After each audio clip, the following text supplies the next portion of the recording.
All right. Hello, everyone. Welcome to the 411 Ground and Pound MMA podcast. We are your weekly look into the wide, wacky, wonderful world of mixed martial arts. And we got a little bit of all of that this week, don't we?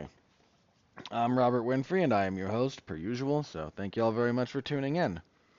I deeply appreciate it. All right, what do we got on the agenda this evening? UFC 309 was a was a weird card. Not bad, some bad parts, but just kind of weird. Um, Yeah, we'll go over it. Again, there's good in there too. I shouldn't say there's bad because yeah, there was some lackluster stuff, but there was some stuff worth talking about too. So give that card its due in that respect. UFC on ESPN Plus 106. The UFC is back in China for that one. We'll give you a preview of that. And well, I don't know if you heard about this, but the biggest, by almost any appreciable metric, uh, fight in combat sports all year took place on Friday. And it was a boxing match between Mike Tyson and Jake Paul. I'm going to talk a little bit about that because how could I not? I uh, I don't know. I'm not especially thrilled to talk about it, but I did watch it. I talked about it with Mark, and there's things to talk about related to it. So that'll be there, and then maybe a couple of minor pieces of news as it pertains to a few other things. So, but we'll see how that goes. We'll see how long this goes. This could be a long one, folks. You already know if it's a long one or not. I don't. I just started recording, but that's what we're looking forward to. So, once again, thank you very much for listening. Anything you can do to help the product, like, comment, subscribe, star rating, written review, sharing around on your social media platform of choice. There's a lot of those cropping up these days. Any of them that you like to use, or just people in your social life in general that you feel like sharing the show with. That's all appreciated. So, anything in that realm you can do, thank you very much. Let's jump in, shall we? We don't have too much time to dilly-dally this particular week. So, UFC 309 from Madison Square Garden. Um, I was unable to provide live coverage for a couple of reasons. Um, Turns out what I could have done was main card coverage. I was back in time to have done that live. Didn't. I just watched that, wrote that up live like I normally would have. I wrote it up live like as I'm watching it, so I didn't do a lot of like editing of my thoughts. Went back, filled in the rest. It was a long day. That was a long day, but that report is in the MMA Zone of 411 Mania if you want to go give it a read. How did we do on predictions? 8-4. A couple of things. One, we lost the Weidman versus Anders fight. I don't actually care. There was no great loss to that one.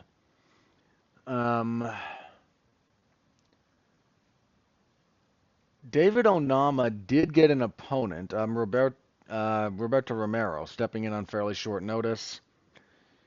I had no problem picking Onama in the dark there, though Romero made me sweat that one in the first round.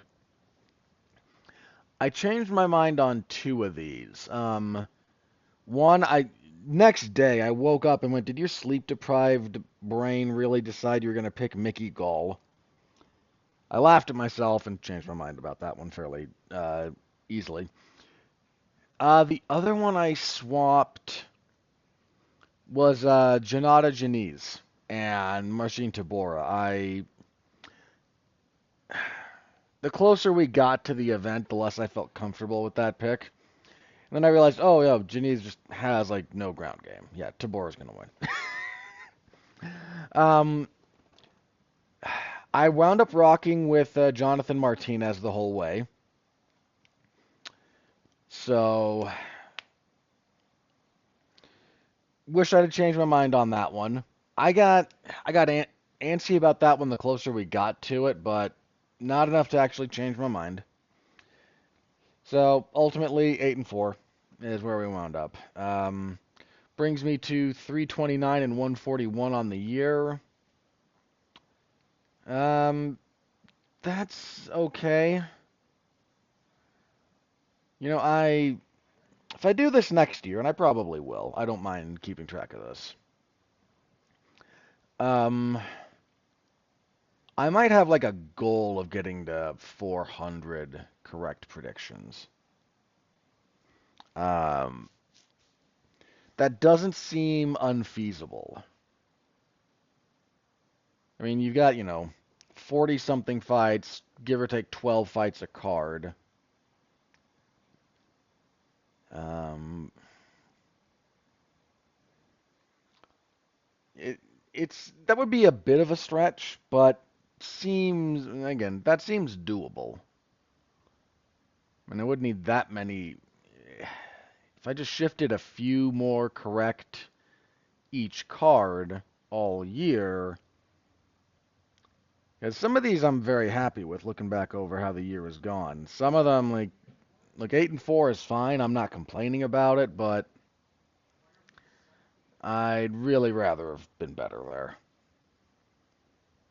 there. Um, and then there were a few that were like 7-5, like barely positive, or 7-4. So there's some of these that could have been improved upon enough to push me maybe a little bit closer to the 400 total. I don't know, something to think about. Anyway, that's where we are, picks year to date, and I'm okay with that. My goal this year was just to be positive, and I'm gonna have that comfortably cleared. So as for the fights, main event, John Jones just demolishes Stipe Miocic. Third round TKO via a nasty spinning back kick to the body. Um, Dominated the first round. That was a 10-8 round from where I sat. Won the second, and then obviously finished him in the third. Uh, this fight was more instructive about what John Jones is capable of at heavyweight than certainly the one over Cyril Gane was. Um, John's game plan here was very effective. He came out, did a lot of southpaw work. He did some orthodox, but orthodox he would only really kind of use the jab. Occasionally a bit of a 1-2, but southpaw was where his most effective offense came from. Mostly the most impactful part of his offense. He hit Stipe very early with some really nasty front kicks to the body. There was one in particular that like locked Stipe up for a second and then tried a blitz attack in almost slow motion, and none of it landed. But he did not like that body work at all.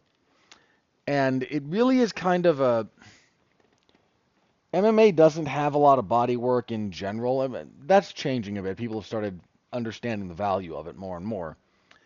But at heavyweight in particular, headhunting is just kind of the way things go.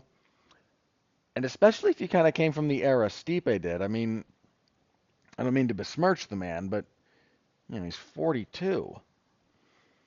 If you were part of his era, a big part of his success was just him generally being a bit more athletic than the rest of the guys. And I mean, that's a little bit oversold and underselling a little some of his abilities. Because he had good power, a ridiculously durable chin, uh, a willingness to fight. Trying to deter Stipe Miocic was a job and a half. But he didn't fight a lot. But that era of heavyweights, body work was not really a thing. Very, very infrequently. And John busted that out, and he was not happy with any of that. It, body work. Here's one of the ways you tell if your body work is effective. It's not whether or not they fold up like a lawn chair. That's rare. It's whether they change what they're doing. The more your body work is making them change what they're doing, the more you can tell it's working. So Stipe going from, a little bit of movement, a little bit of circling, kind of trying to find an angle to, oh, that sucked. Let me try and get that one back after I get my wind back. That tells you something. The first round also, man, Stipe is so tough. Even at this point in his career, just insanely tough. Because in the first round, Stipe get a little bit off balance. John hit a sweet Osotogari, gets on top in half guard, and just for like almost 4 minutes, it was three and change, bludgeons that man with elbows. And I told you guys last week, if John got into any of the kind of positions that Cormier or even Ngannou in their second fight was able to get on Stipe, his ground and pound is hellacious. That's what happened here. Second round, no takedowns, but John just methodically breaking him down. Then third round closes the show. If you were not around for kind of the best version of John Jones, this was a really good, this is a really decent like introduction to that. Then go back and watch the best of John Jones. And I don't just mean his rise when he was kind of wild. I mean, like, start with his title win. The win over Shogun is the last of like slightly wilder John Jones. After that, he gets really settled and just methodically demolishes people for several years. This was that. This was a very, very, not to use a Michael Coleism, but this was kind of vintage John Jones. Single shot selection, not a lot of combination work, but John confuses people when he strikes with them. He doesn't have the best punching power. His punching power is better at heavyweight than it was at light heavyweight. But he's not a one punch guy. Never has been. That's why he uses elbows so much, because he can generate a lot of force with them, and using them on the feet means he can cut you and damage you in ways he may not be able to with his fists. But also, a perpetually kind of underappreciated element of John's game is the power of his kicks, because he kicks a lot. He's got that ridiculous reach with his arms. He's got long legs, too. Uh, at heavyweight in particular now, his kicking game seems more potent. Like, there's some more oomph behind that stuff, and that deserves to be noted. I mean, that spinning back kick he hit to end things was just gloriously sickening. I mean, the sound of that thing. He also clocked Stipe with a really solid 1-2. The jab busted up Stipe's right eye. Yeah, just a really, really exceptional performance out of John Jones here. That needs to be said, because I know he rubbed a lot of people the wrong way during fight week, and I don't blame anybody for being more than tired of his antics. I really don't blame anyone for that. But he's still, John, in the cage, the best. I don't mean he's the best pound for pound guy in the world right now. That I don't think he is. But is he like the best MMA fighter I've ever seen? Yeah. Yeah, he is. And I'm just people want to downgrade this win, and I'm not saying it's the best win of his career, not by a long shot, for a variety of reasons I'll get into in a minute. But I've watched the entirety of John's UFC career. Like, I remember his UFC debut. I have covered the majority of it. I covered the majority of it. What was the first John Jones fight I covered? Because I've watched all of it. But by the time I started doing coverage, I know I covered the first Gustafsson fight. But I don't remember if that was my first time doing live coverage for a John Jones fight. I don't think it was. It might have been, was it Machida? Might have been Belfort, actually. It doesn't matter. I don't remember, and I'm not going to waste everyone's time and energy trying to figure that out.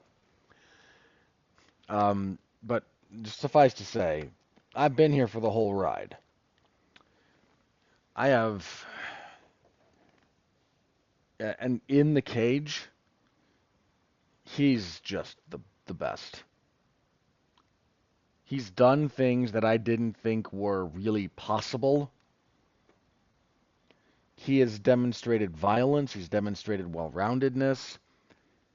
He's beaten people pretty much every way you can. Uh, and I'm personally more than a little bit sick of the. I understand that his light heavyweight run did not end under ideal circumstances with the Reyes fight. But the number of people who still think that he lost the Thiago Santos fight is kind of bizarre to me. There's, I've rewatched that fight a few times. You can't score that fight for Santos in any sort of serious way, I don't think. And I know some people do that. Well, Anthony Smith could have taken the DQ. Yeah, he could have. You know what? Maybe he should have, but he didn't. The Reyes fight, doing it live, sorry, doing it live, I scored it for John. I gave John 3, 4, and 5. But that's the first time at the end of the fight, I went, I kind of think he lost that. I didn't feel that way about Santos. Um, some people also, there's this weird desire to kind of backdoor the first Gustafsson fight to be a one Gus should have won. No. Respectfully, no. Gustafsson fought very, very well. That is still probably the toughest fight of John's entire MMA run. That first Gustafsson fight. But I can't I can't get to 3 rounds for Gus. I just can't. He does well. He's the only guy at light heavyweight that actually took John down. But I don't think he won 3 rounds. And if we're being honest, the title fight that Gustafsson should have won was the Cormier fight. I scored that for Gustafsson. And I have on rewatch. That's the one I think Gustafsson should have won. I think he lost the John Jones fight. But people try to do a little bit of revisionism there. And that's just, it's because John is not the kind of person that you can root for. And I get it. Ideally, the best fighters are also people of good moral character, but hey, nothing about the world is ideal. And John is just, he's the best he's the best MMA fighter I've ever seen. Now, if you're screaming at me, how could you say that after this? He beat an old Stipe. Let me be clear. This fight is not a legacy make or break fight for John Jones. It was not that.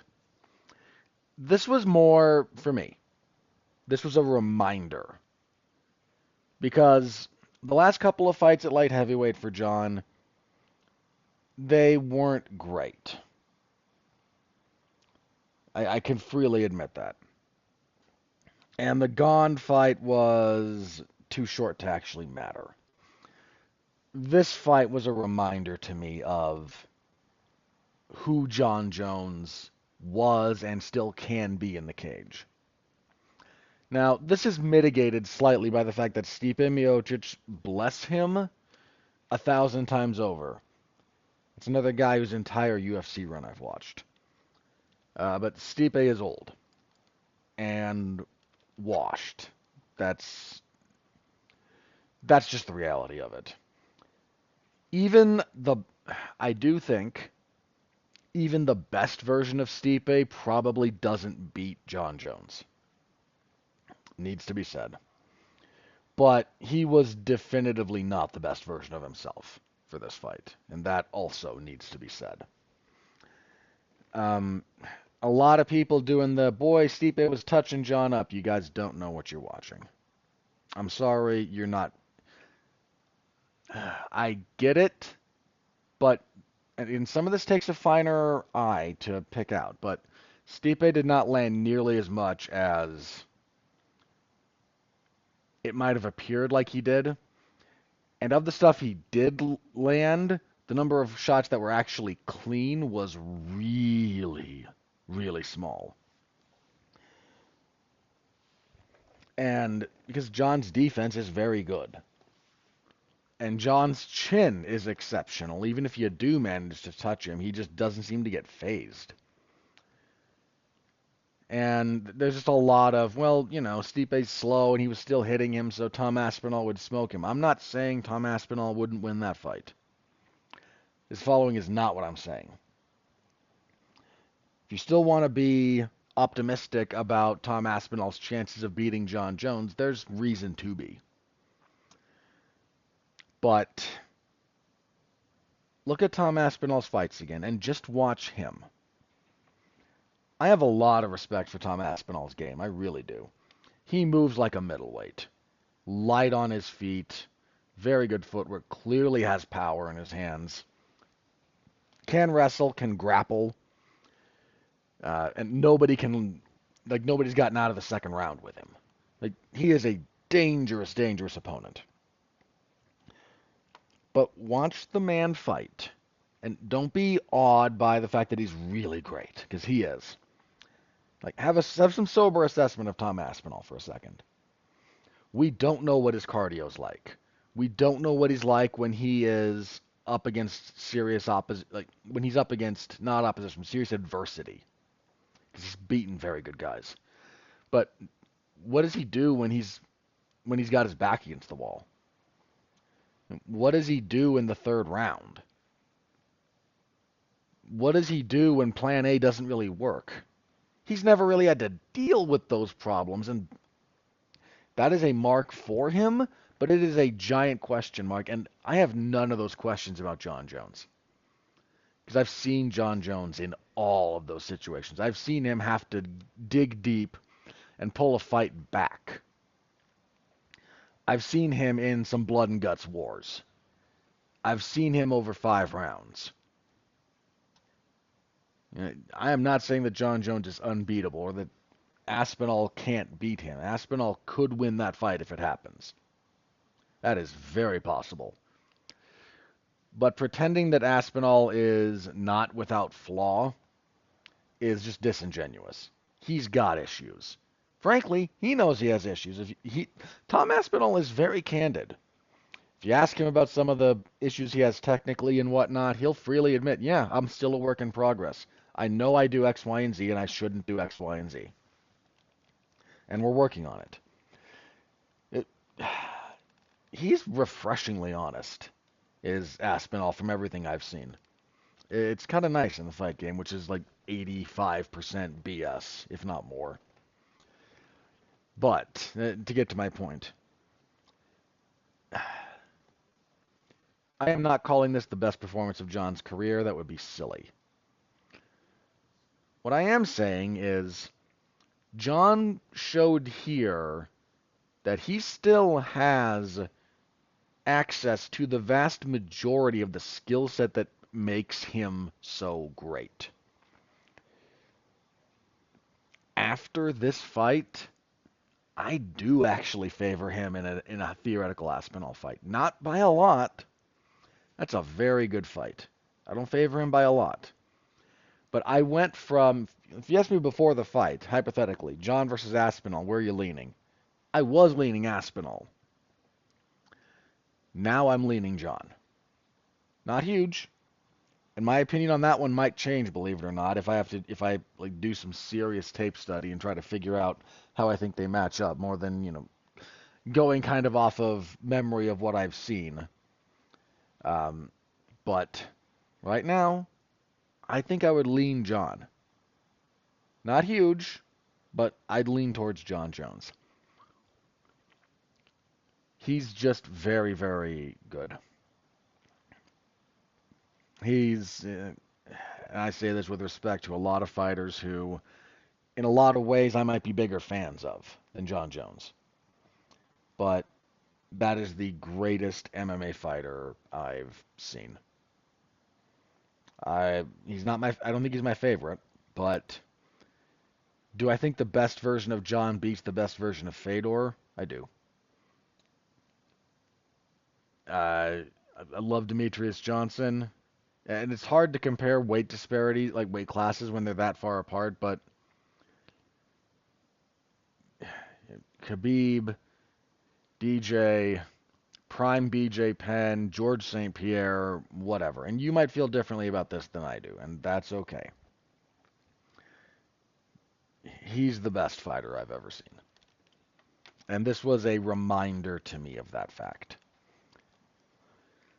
So, after the fight, John said he doesn't think he's going to retire. He's got to talk with the UFC brass and figure some things out.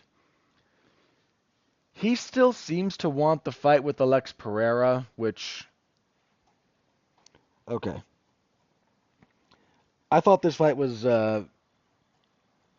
I've come out of this fight having found something that I thought was worth talking about and worth, made a worthwhile addition to my current appreciation of the MMA landscape. Going into it, I figured this fight was a giant waste of time. And you could still argue it was in some respects. And I think there's an argument to be made in that for that side of things. I don't quite buy into it completely. To anyone coming out of this going, well, what happened was exactly what we thought would happen, and I don't think that's entirely wrong, but it misses some of the nuance of what's worth taking away from the event. My opinion, at least, as far as that goes. But I didn't really want this fight. I didn't want it a year ago when it was supposed to happen. But coming out of this, if John does anything other than fight Tom Aspinall,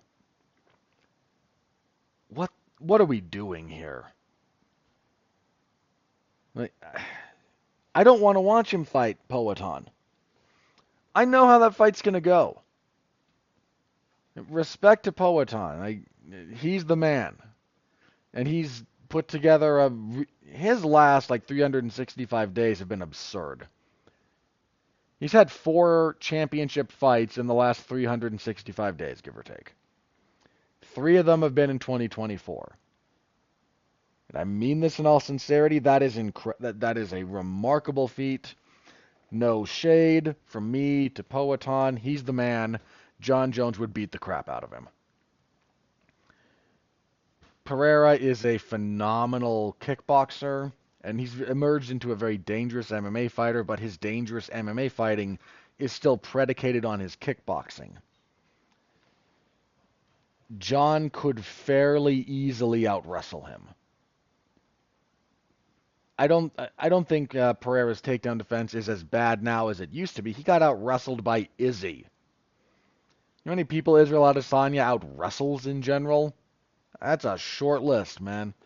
Not because Izzy's a bad fighter, but wrestling is not his strong suit.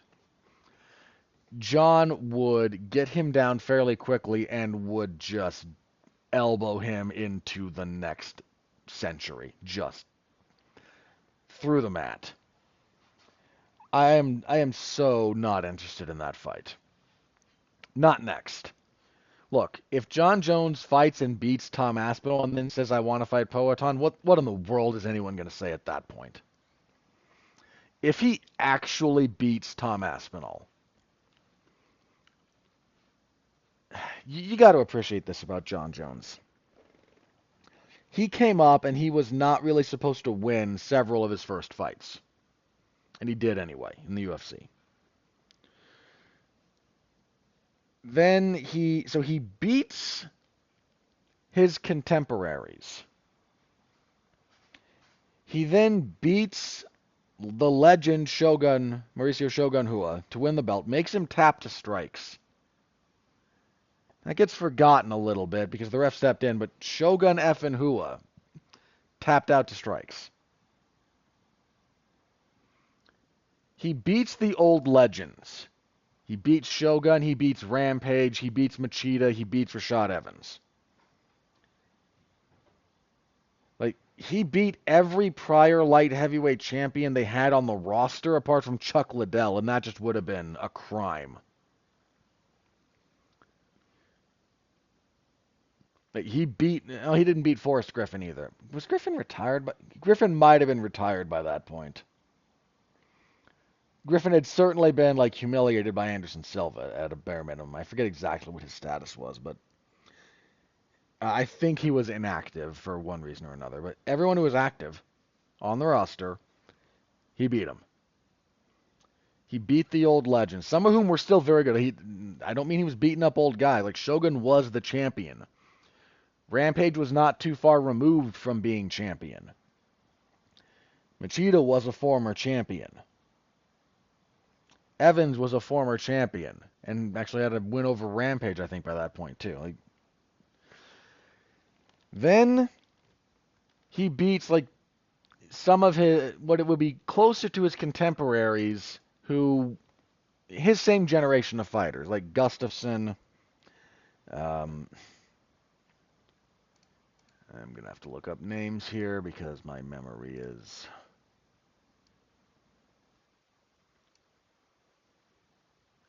Yeah, Gustafsson, Teixeira, Cormier. He and Cormier were contemporaries. Owen St. Preux was sort of a contemporary of his. Somewhere in there, he massacred Chael Sonnen, too, just for good measure. Then a few of them he beats again. Like, he beats Cormier a second time, brutally. He beats Gustafsson in their rematch, and that was brutal. Then he fights the next generation of guys. So he's beaten two generations of fighters at this point, maybe two and a half. Then he beats the next one. He beats Smith, Santos, and Reyes. And I get that, some people might complain about the Reyes fight. And I'm not saying that you couldn't score that fight for Reyes. There's a very, very real scorecard for him you can put together. But he turns back like that third generation of guys.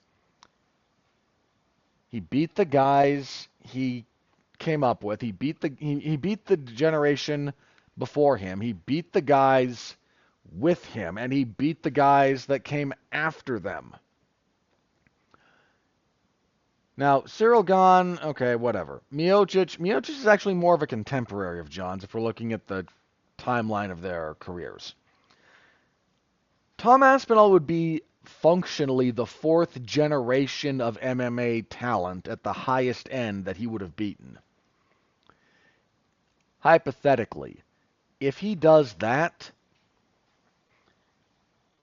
I don't care what he wants to do next. Nobody can say, who else is there at heavyweight? I mean this in all sincerity. Aspinall presents an incredibly real threat to John Jones and to everyone in that division. Tom Aspinall is a great fighter by all evidence. If John beats him,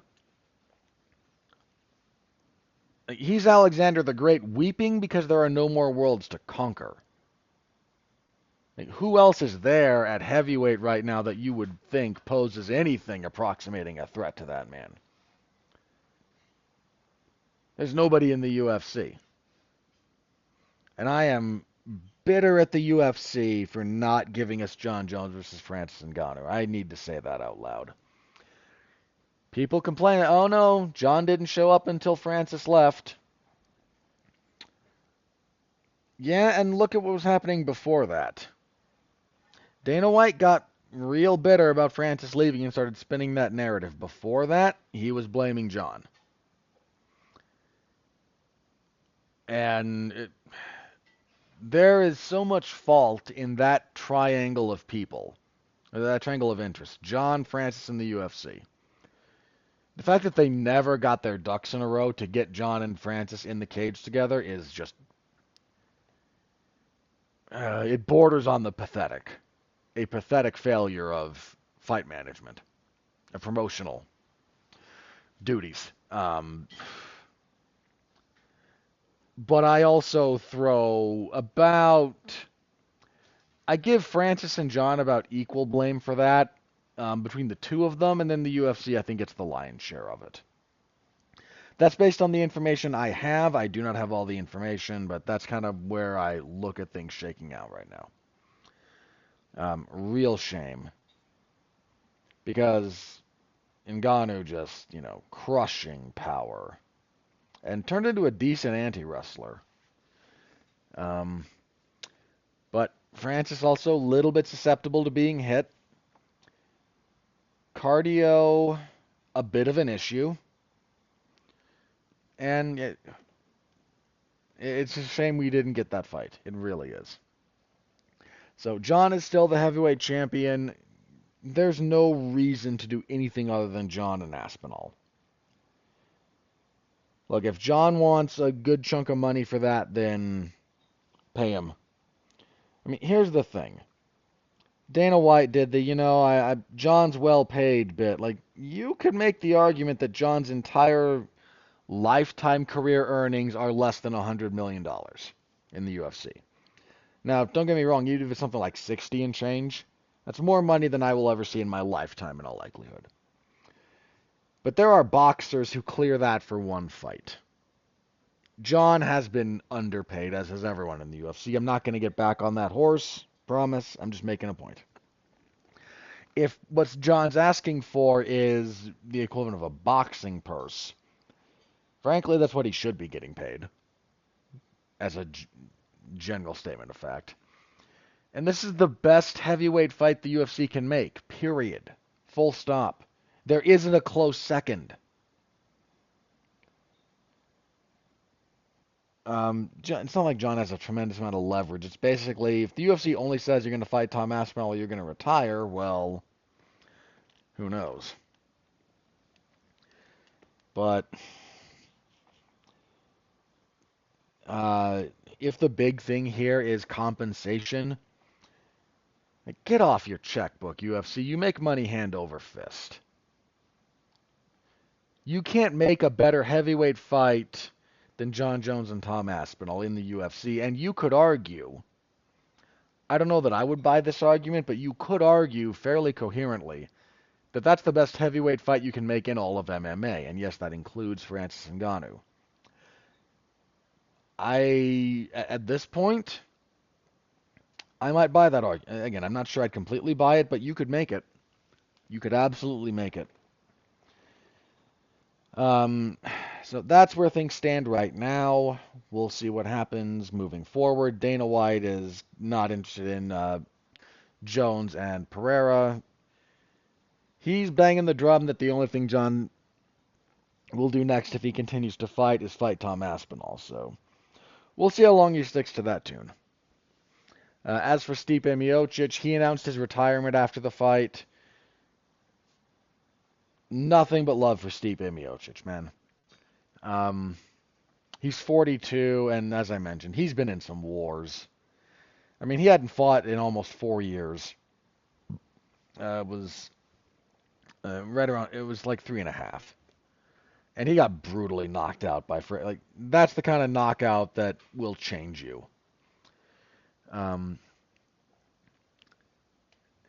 He hadn't won a fight in like almost 5 years. I mean, he was past it for this fight. He really was, and I hope the check was big enough to make up for whatever he went through. Because, man, his body got torn to shreds by John. Might have some busted ribs. Wouldn't surprise me if he does. But he retires as still the most successful UFC heavyweight champion ever, with 3 consecutive title defenses and then 4 total.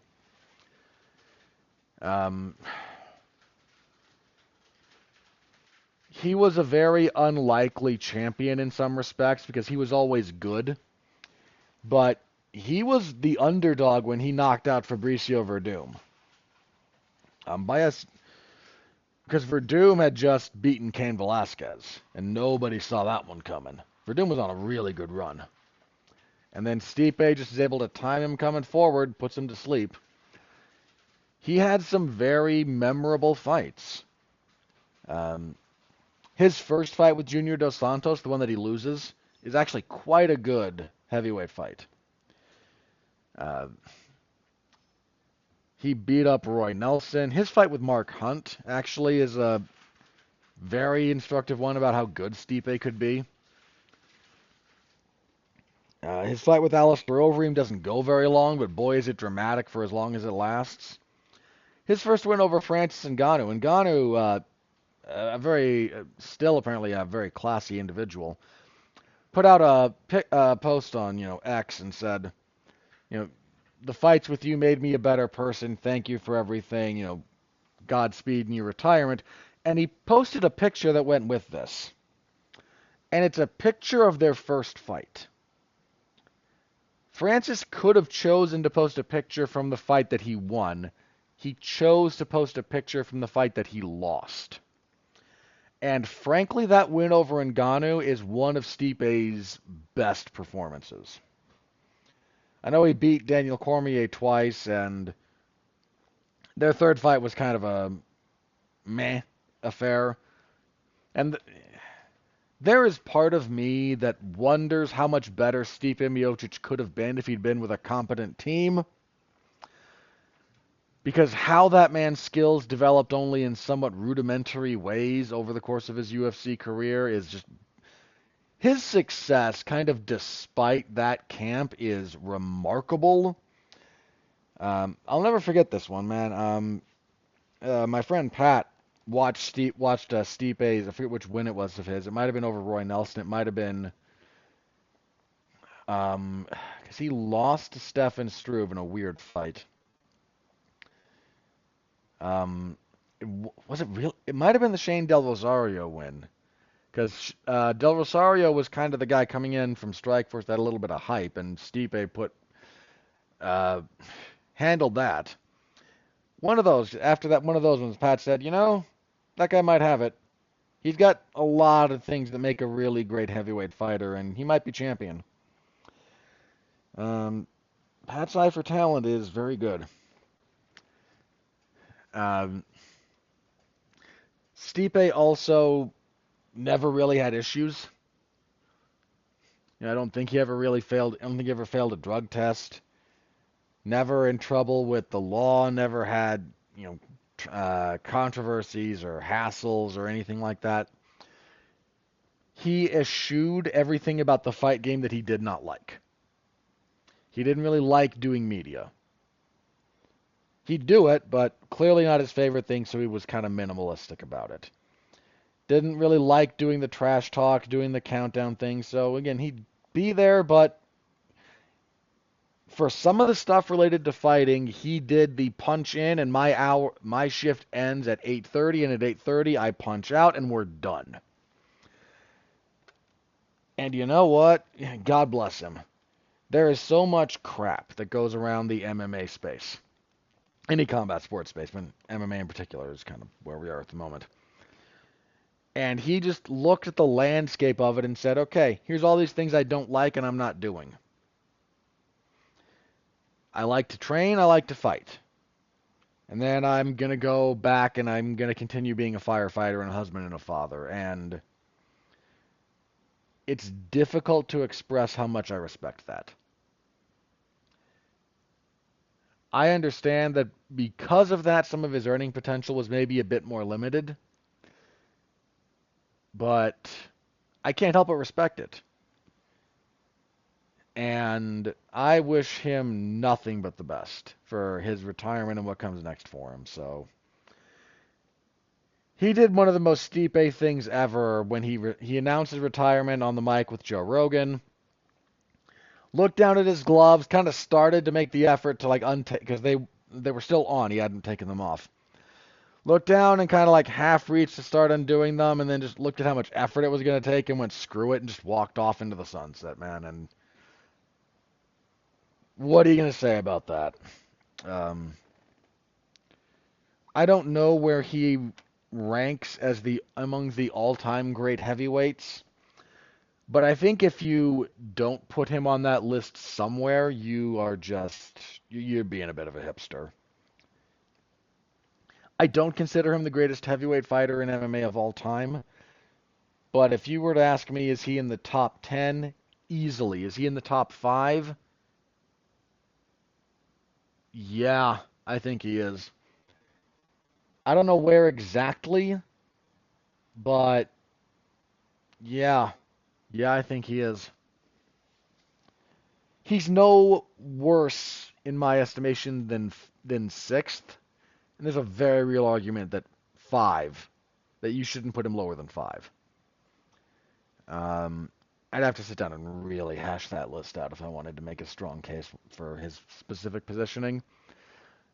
But no, now that I think about it, I really would not be comfortable putting him lower than fifth.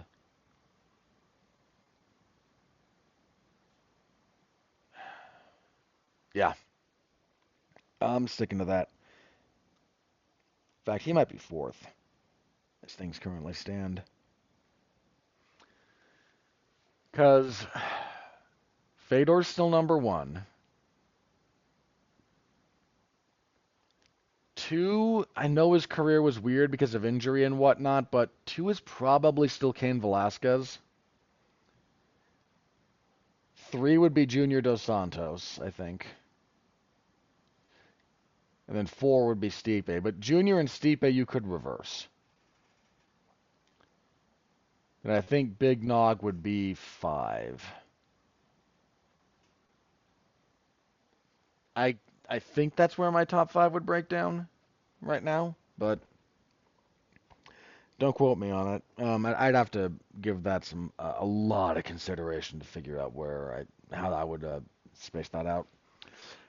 But he walks off. I expect him. There's a lot of guys that retire in MMA. Like, yeah, they'll probably be back in 12 months. I think he's done, and I think he should be done. He looked old. He looked slow. Um, he's 42. I am happy to see him move on to the next phase of his life, and I wish him nothing but the best. That man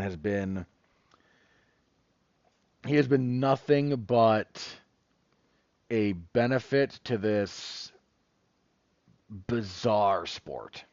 So that's 47 minutes, give or take, most of it on the main event. So hopefully the rest of this goes a little bit faster. Co-main event, Charles Oliveira defeats Michael Chandler via unanimous decision. 249-46 and a 49-45. I was 49-45. This was your fight of the night. It gets that distinction mostly because of the fifth round. The first four rounds are not. There's some okay exchanges. Charles Oliveira just fights it exceptionally well. Good punches, stands up to the couple of times Chandler does land on him, good knees, and he out wrestles Chandler. He gets him down. He had a weird sequence on the first takedown that actually, I thought Oliveira was going to roll for a knee bar. He almost gets kind of the old half Boston Crab, if you're a pro wrestling fan. Nearly gets into a kind of a calf slicer or heel hook attack. It's a weird leg entanglement. But in the rest of the first four rounds, it's a lot of the same. He gets him down. He lands some pretty good elbows here and there, and he's looking for chokes. He gets the back. And Oliveira is one of the best back takers in the sport. That's the first four rounds. They're not especially competitive. I thought there was a 10-8 in there. I forget which round. It might have been 3, but don't quote me. Then the fifth round comes, and Michael Chandler goes, well, I got nothing left to lose, and just starts swinging hell for leather. Hits Chandler, hits Oliveira with some good punches, gets him going backwards, gets him down, lands some good ground and pound, some nice elbows, and then several shots to the back of the head that go unremarked upon. Michael Chandler is kind of a dirty fighter at this point. There was a lot of fence grabbing too, and the referee was Keith Peterson in this case, who does not look very good, by the way. I don't usually comment on stuff like this, but yeah, he does not look great physically. And what Chandler's doing is he's trying to throw hammer fists to the side of the head of Oliveira. What's actually happening is his forearm is hitting the back of the head. That needed to be addressed by the referee, and it wasn't. Oliveira survives the onslaught, eventually gets the back again, looks to ride out the round. Chandler just stands up with him on his back, slams him back down, then stands up with him on his back again and does the slam again, just for crowd pop. Oliveira wins. After the fight, says he wants the next title shot, doesn't care if it's Makhachev or Saryukian.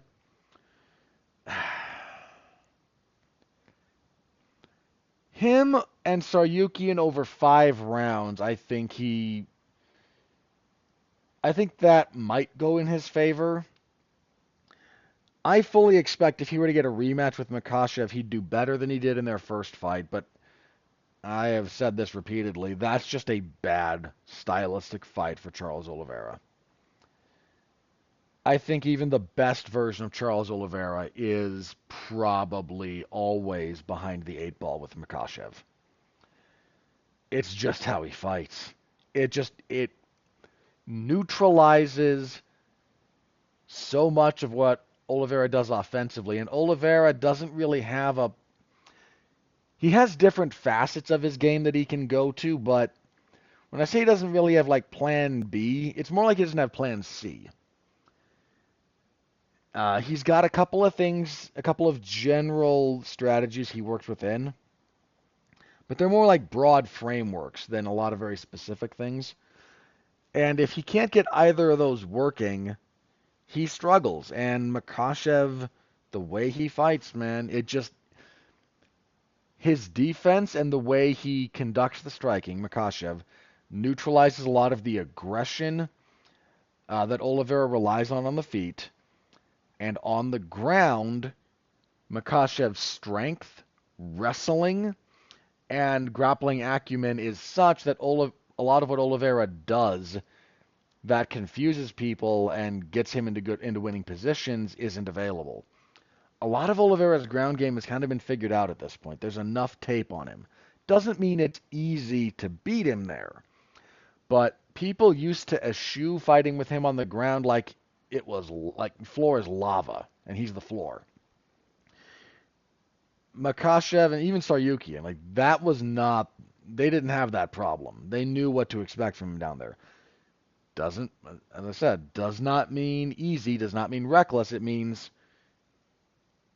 you be cognizant. But that is an area where they could fight him and did to success. But I'm not going to complain if he gets the next title shot. Lightweight has very talented fighters, but the timing's also going to kind of play a role in this. I still want to see Oliveira and Holloway in a rematch. I really do. Michael Chandler got an interview after the fight. He said he'd like a BMF fight with Max Holloway. Look, man, there's not a lot of guys at the top end of lightweight I think Michael Chandler can beat, but I'm willing to watch any of those fights. He's an entertaining fighter, as a general rule. He also called out Conor McGregor, which is just comical. There was some sound from like Dana White at this point. It was like, yeah, well, we're looking for Conor to return fourth quarter of 2025. Just stop. Just stop with this. Please, I beg of you, it's a waste of everyone's time. Okay, the rest of this is going to go very quickly. So, Bo Nickel defeats Paul Craig via unanimous decision, 30-27 across the boards. This was not a very good fight. It was conducted entirely on the feet. Paul Craig throwing some kicks, Nickel landing some punches, and Nickel just generally being more efficient. This was about Bo Nickel logging cage time, getting some of his striking a bit more dialed in. Bo Nickel still has very good upside, but this was definitive evidence that we need to really slow the roll on where he is right now. As an MMA fighter right now, he's just got a lot of work to do. And that's fine. He's got like 7 fights. Of course he has work to do. But there was just a lot of hype around him that somewhat obfuscated that fact. And this was a reminder of that. So, okay win for him. Nice win, nice resume building win. This is the kind of fight that you would expect a guy of his experience to turn in on the regional scene where most people aren't watching, where, oh, so the guy who is a great wrestler is going to spend a fight mostly on the feet unless things go really sideways. Because he wants to get cage time working his hands. That's fine.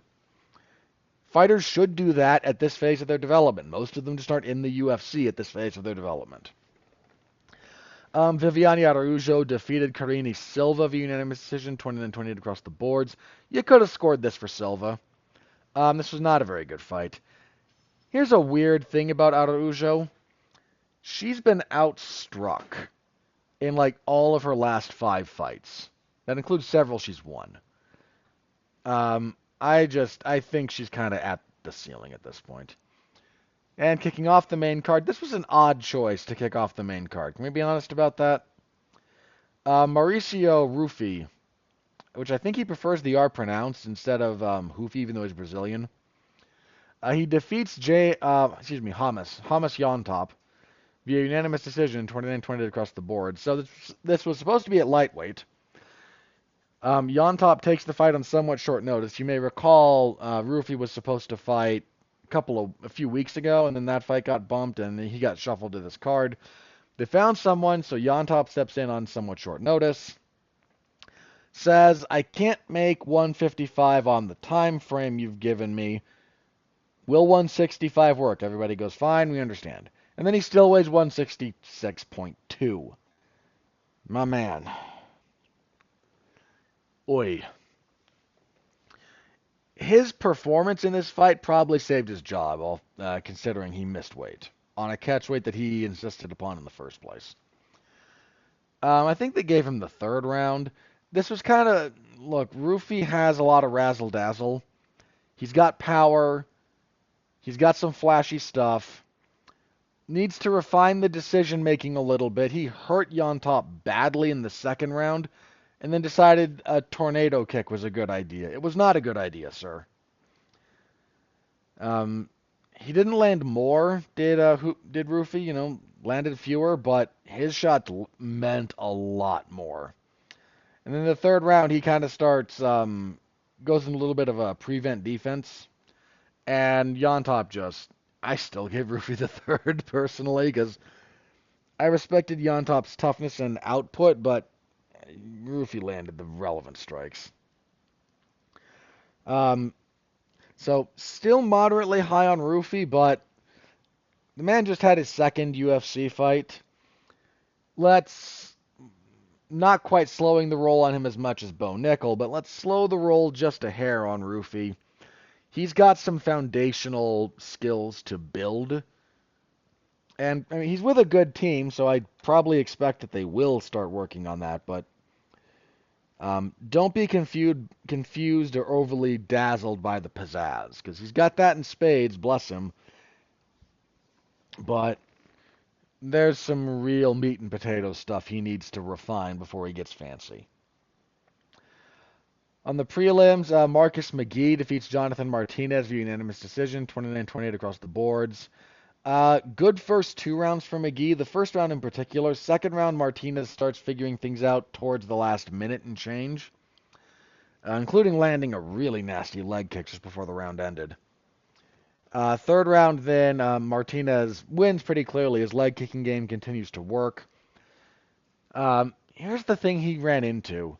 Martinez just a little bit of a slow starter, and for the first round and like 3/4, most of the second, McGee's boxing was just crowding his kicking distance, and he was not very comfortable there.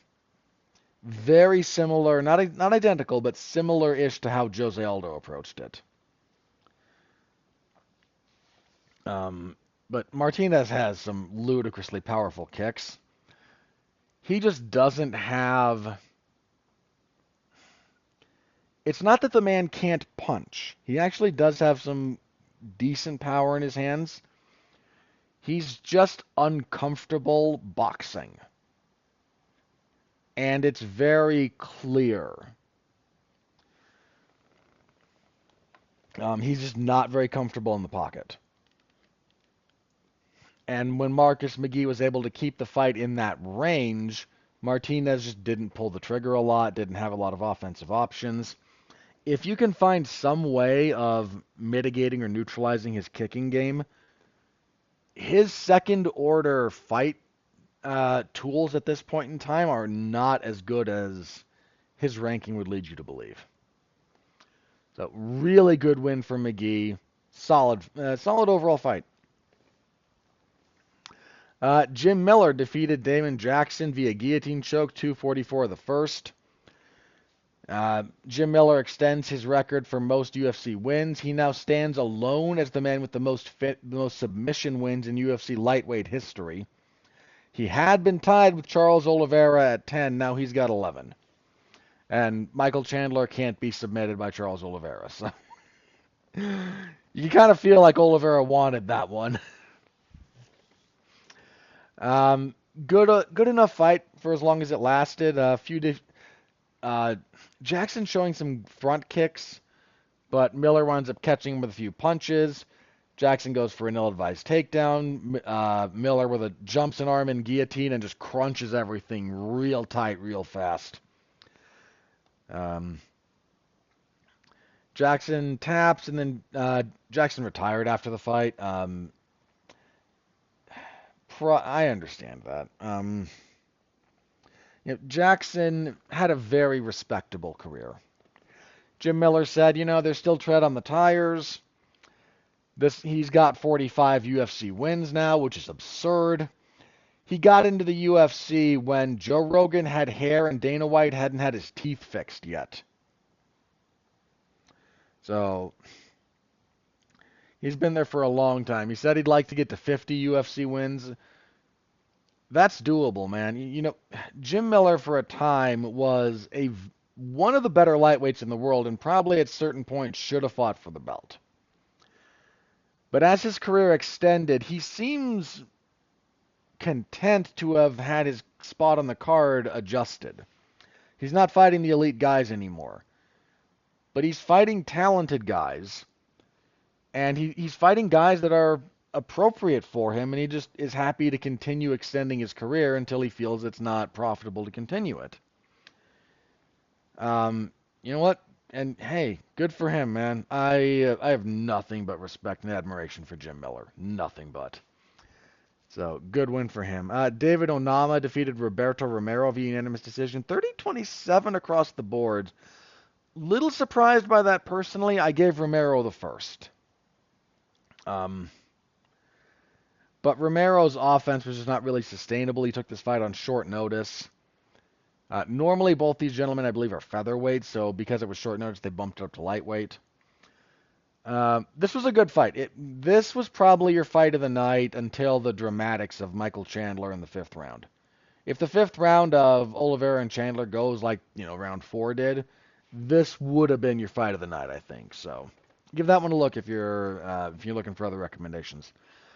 Marcin Tybura defeated Gennady Janiz via doctor stoppage between rounds 2 and 3. Yeah, once Tybura got him down, Janiz just had nothing for him. He battered him with elbows at the end of the second. I kind of thought the ref should have maybe stepped in. The doctor did instead and didn't like what he saw. Maybe concussed, not really steady. I was fine with that. So Tybura just kind of being a roadblock for guys at heavyweight. Tybura's never going to fight for the belt. He's never going to make that push.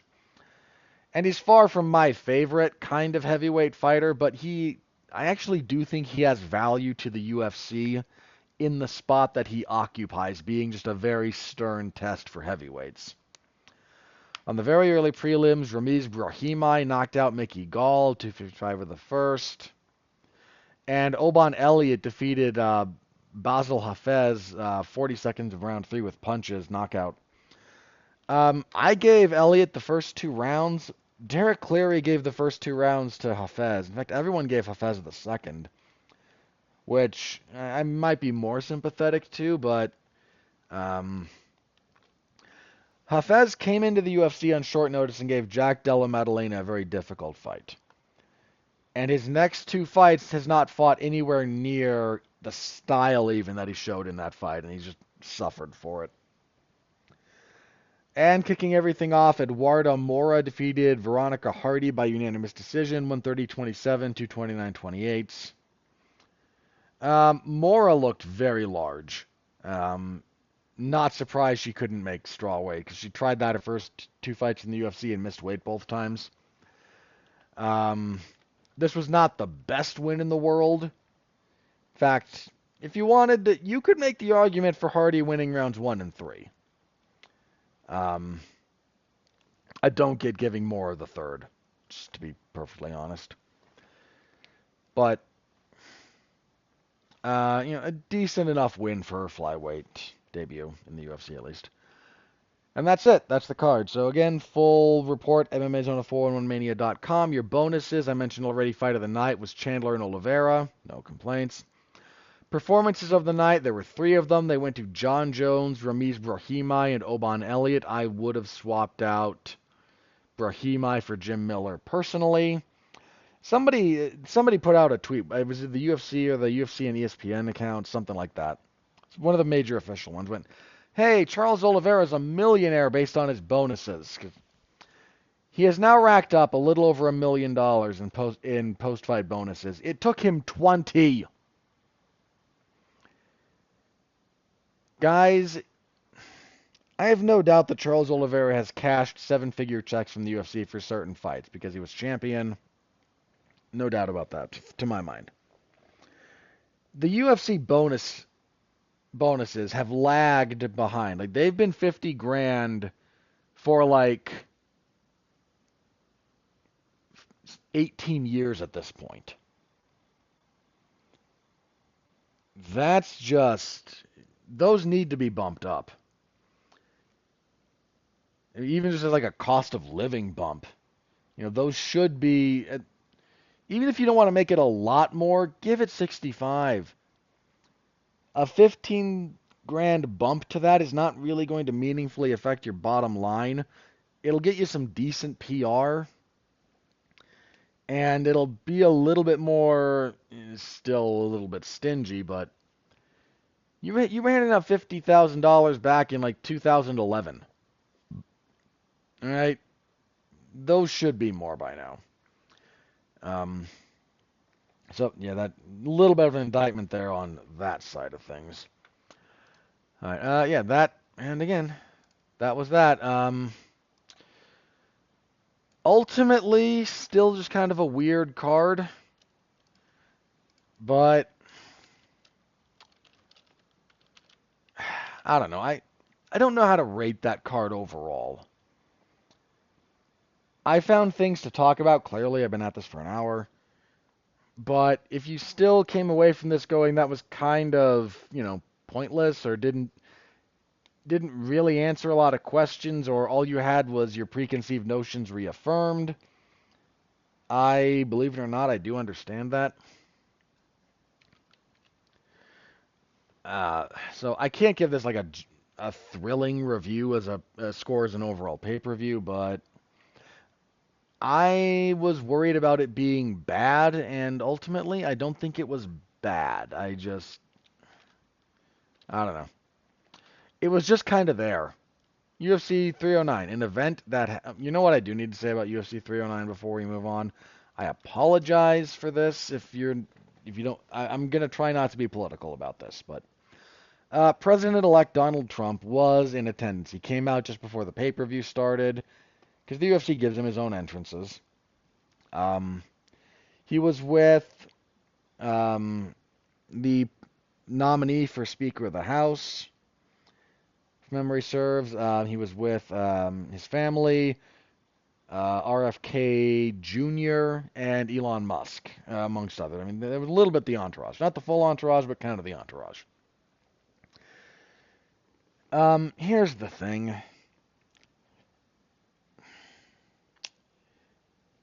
The first few times after he became president, because he attended the fight between Jorge Masvidal and Nate Diaz when he was president of the United States. Wild thing to see. I don't mind him attending. I really don't. When he started getting the full pomp and circumstance treatment, I understood. Not my favorite thing, but I understood. And there's a part of me that likes to think, you know what, if Joe Biden had said, I would like to appear at I would like to come cage side, watch UFC, whatever, next pay-per-view, hypothetically. I imagine they would do something similar for him.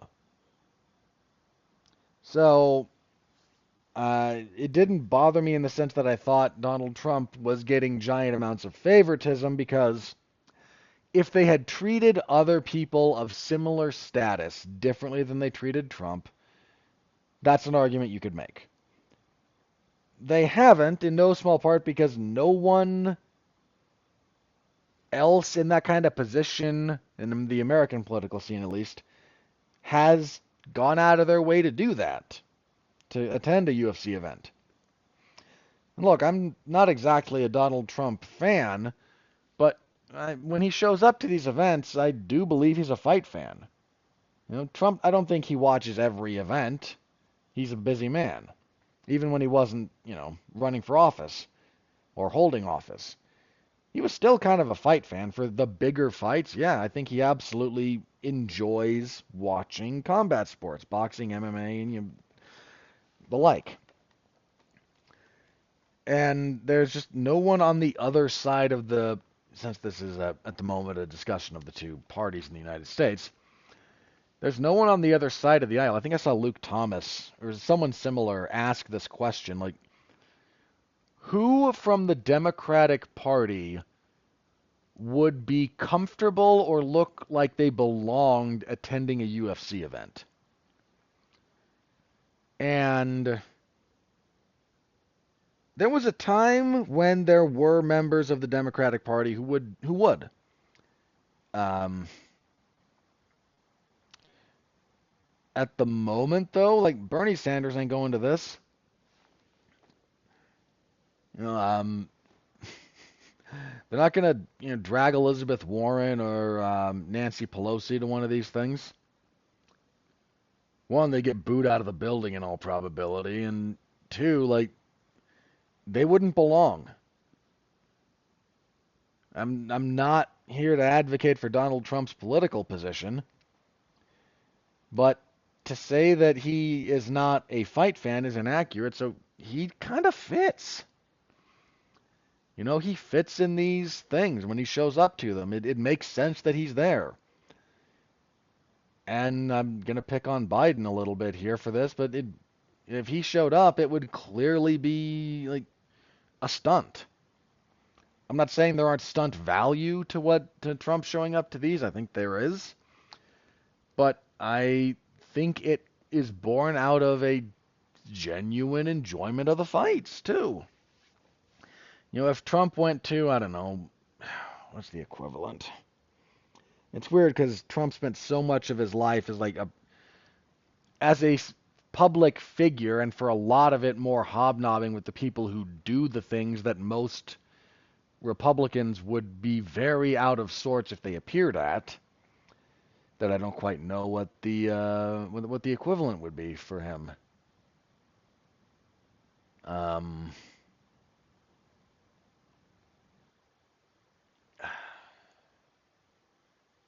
I don't know, but there are things that if Trump went to, he would not fit.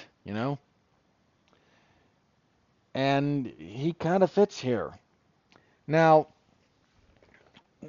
a lot of people have complained that, at this point the UFC is borderline a propaganda arm of the Trump regime. Those people are not entirely wrong. The last time he attended an event, there were complaints, some of them about the number of times Donald Trump was shown on screen. I talked about it when that happened, and some of the amount of time he was shown on screen was because fighters went up to him after a fight, and the camera and the broadcast is following that fighter. Look, John Jones, after he won, after the announcement of the victory, handed the UFC heavyweight title belt to Donald Trump sitting cage side, and they had a few minutes of conversation. The camera's watching that because you're watching the guy who won the fight. If he had, they do this all the time with the fighters that win, when they hug people in the crowd, their friends and family. Like, that's what they do. If what the guy who won does, or girl, is go talk to this guy cage side and the camera follows them, they're going to get more airtime. Some of the amount of time Trump is shown on the broadcast is in fact a function of other people reacting to him being there, rather than the broadcast just going, show Trump, show Trump, show Trump. there's a little bit of show Donald Trump that happened. He is unnecessarily shown a few times. I'm not pretending otherwise, but it's also not fair to say that all of that is just the production staff going, we must show Donald Trump. Some of it is just them following usual procedures, and the people they're following in their usual procedures are interacting with Trump, so he shows up on the broadcast a bit more often. Not my favorite thing, but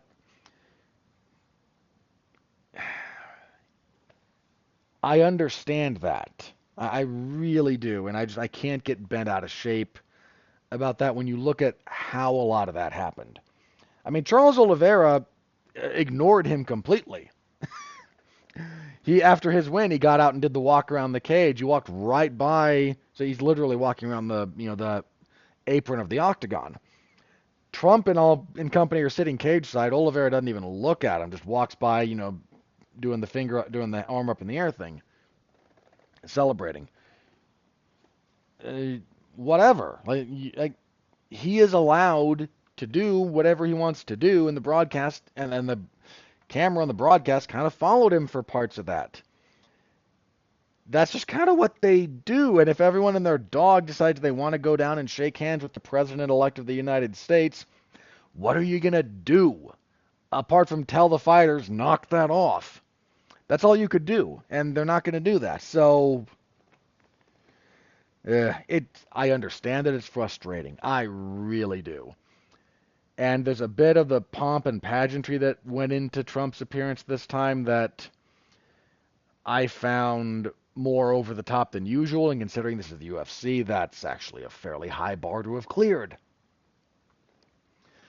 But some of it is just how their broadcasts work, and all you can do is shrug at that. I mean, come on, man. We listened to, for about 2 years, every time a Brazilian won, they had a political complaint about how Brazil was being run. That's what they can do, man. Both when they were doing that in Brazil or out or in the United States. If they won and they wanted to say something about how they weren't happy with the government, they did. And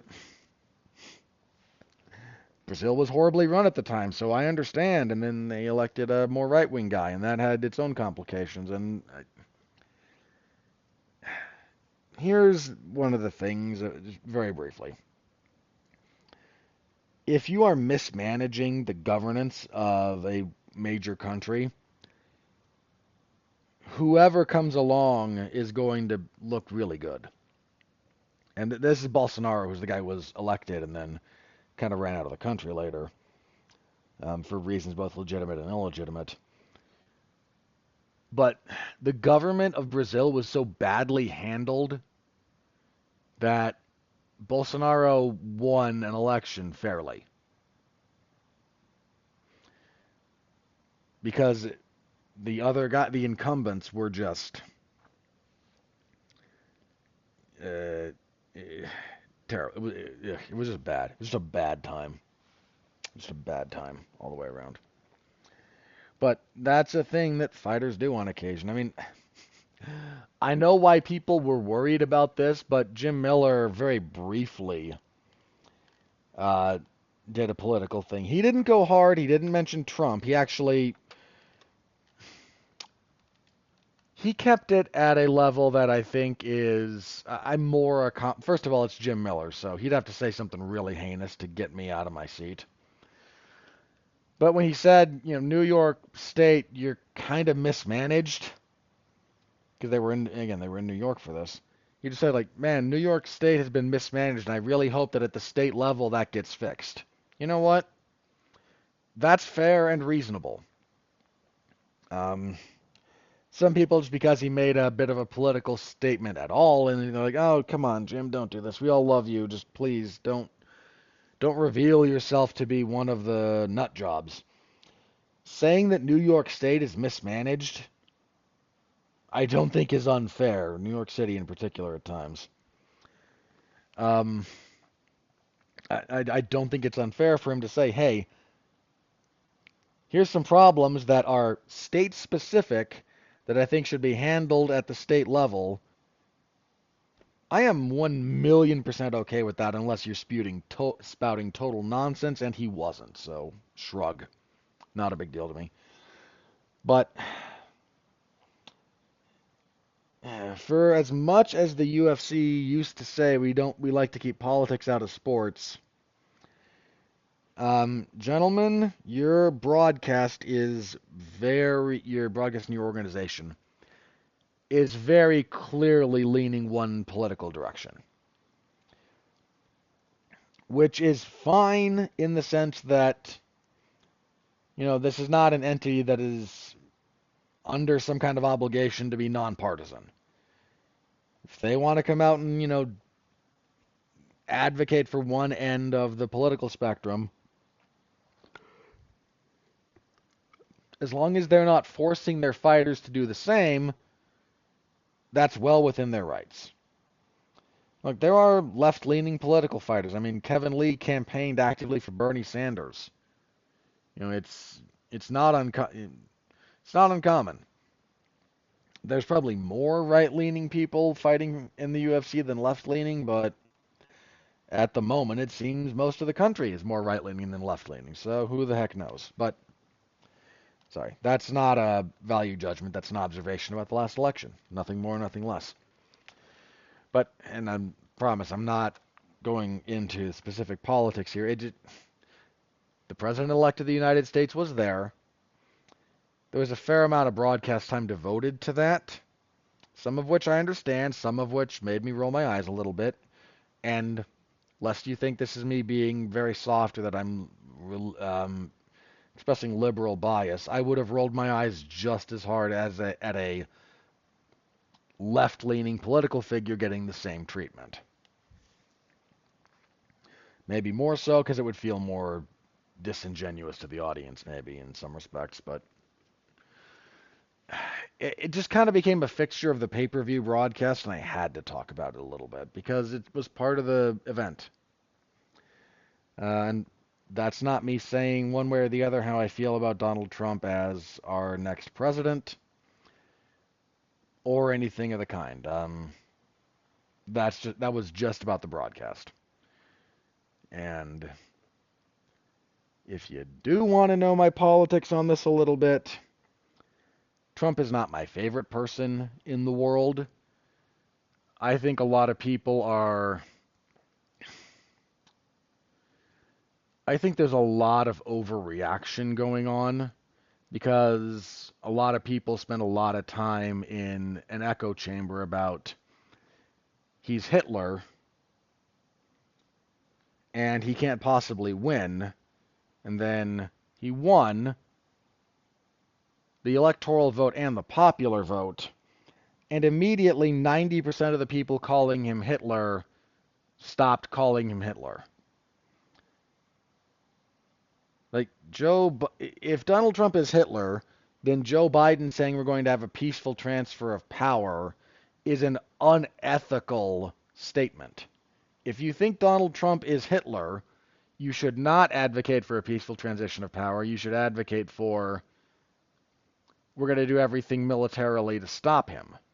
Because if he represented an existential threat to democracy, there's a lot of stuff you should be doing if that was your honest opinion. It wasn't. It's an exaggeration of their perspective for the sake of sensationalism and ratings, 90% of the time. But there's a lot of people who heard that and believed it in earnest. I don't know that the next 4 years are going to be great. I don't. But I know that we had Trump for 4 years in office, and there were good things and there were bad things. And then we had Biden. There were good things and there were bad things. And I don't discount the possibility of everything completely going down the toilet under a second Trump administration. That strikes me as unlikely. Or even very unlikely. But I would not at all call it impossible. But we're going to find out, and my genuine hunch is there's going to be good things, there's going to be bad things. And then in 4 years, he can't run again. Unless we repeal that constitutional amendment between now and then, and there is no reason for that to happen. None whatsoever. Then, yeah, he's going to be done. And we'll see where things go from there. He's, I hate to say he's just a president, but he's kind of just a president, guys. That carries some authority and that carries some influence, but I am still of the belief that your house is more important than the White House. So don't get too wound up in this. Be vigilant. Don't be stupid. And there is a 98% chance that the next 4 years are going to go by. Some stuff might happen you agree with. Some stuff might happen that you don't. But the odds of everything falling apart are slim. So, watch me be very, very wrong, and I'll eat a bunch of my words on that one. And don't take that as an endorsement for Donald Trump and his political positions. If you're in the United States, your job is not to agree with the sitting president, no matter who it is. Your job is to be skeptical and to scrutinize. And if you wind up coming to the decision to some kind of agreement with their position, then okay. And if you disagree, then you disagree. You're under no obligation to follow blindly. And that's a good thing. That's a beautiful thing about the American government, the American system. So, and if Donald Trump starts, look, I didn't like a lot of the stuff Biden did. If Trump does stuff I don't like, I'm more than happy to say it.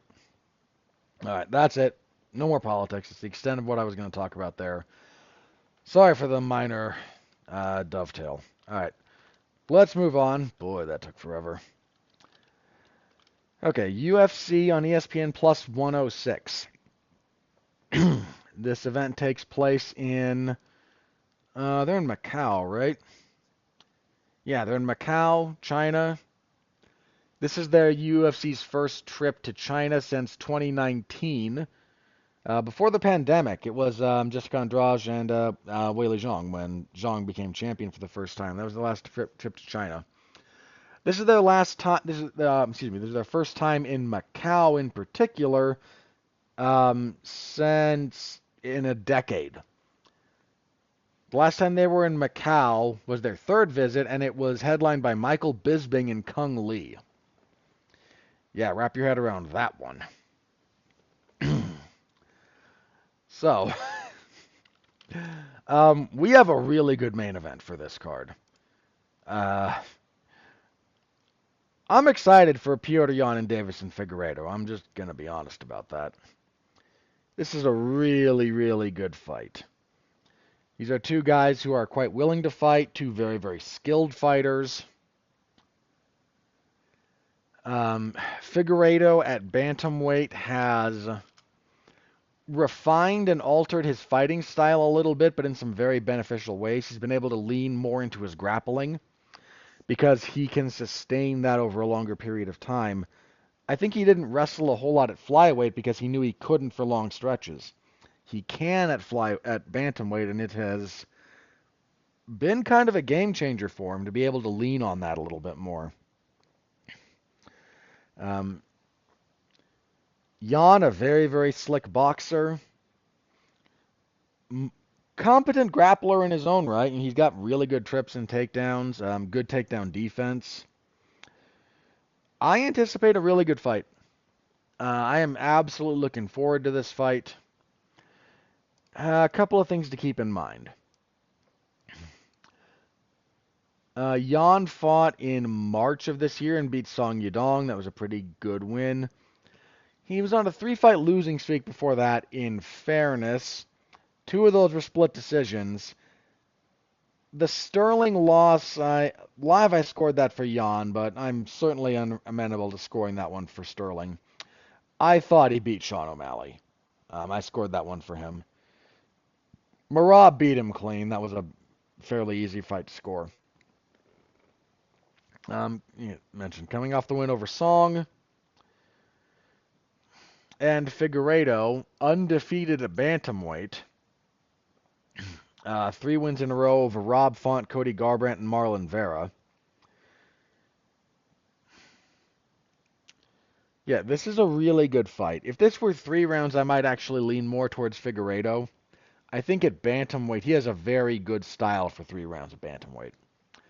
5, look, I've seen Figueiredo fight 5 rounds before. I don't imagine that he's going to completely gas out, but with some of his new stylistic choices, 5 rounds might look a little bit different for him at bantamweight than it did at flyweight. Jan, we got to see if he's really got his head screwed on straight, because he's made some weird decisions in the past. I'm okay favoring Jan to win here. In fact, I'm going to pick him. But that's a really good fight.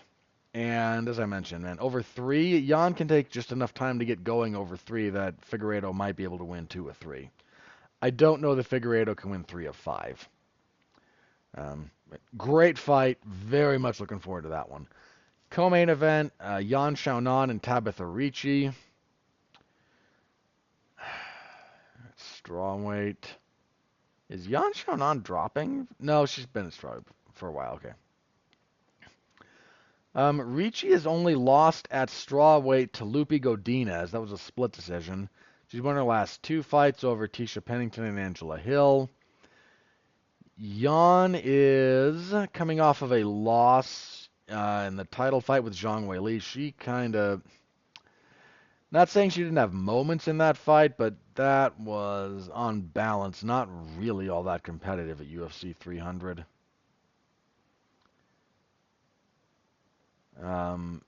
Yeah, she should have been stopped.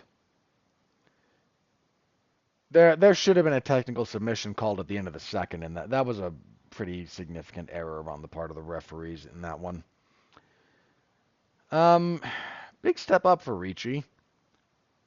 A very big step up for Ricci, actually. Ricci has ways to win this fight. Hang on, I need to look at some physical dimensions here. Ms. Ricci's on the short side. She's only 5'1", with 61 inches of reach. Whereas Jan, 5'5", with 63 inches. Yeah, that's a problem for Ricci. Yeah, I'll go with Jan in the... Both times, picking Jan. Okay. I'll go with Jan there, but don't sleep too much on Ricci in that one, just as a minor note. Welterweight, Song Kanan and Muslim Salikov. Song beat Ricky Glenn his last time out. He's 2-3 in his last 5 losses to Max Griffin and Ian Machado Gary. Then a loss to Kevin Jousset. Song's kind of just, I hate to say this, but he's a little bit furniture at this point. Not bad furniture, but... Salikov beat Santiago Ponzinibbio his last time out. Salikov's a little bit on the washed side. Not too far, but a little bit. Odds are slightly with Salikov. Given some of Song's defensive issues, I can see that, and I will agree with the odds.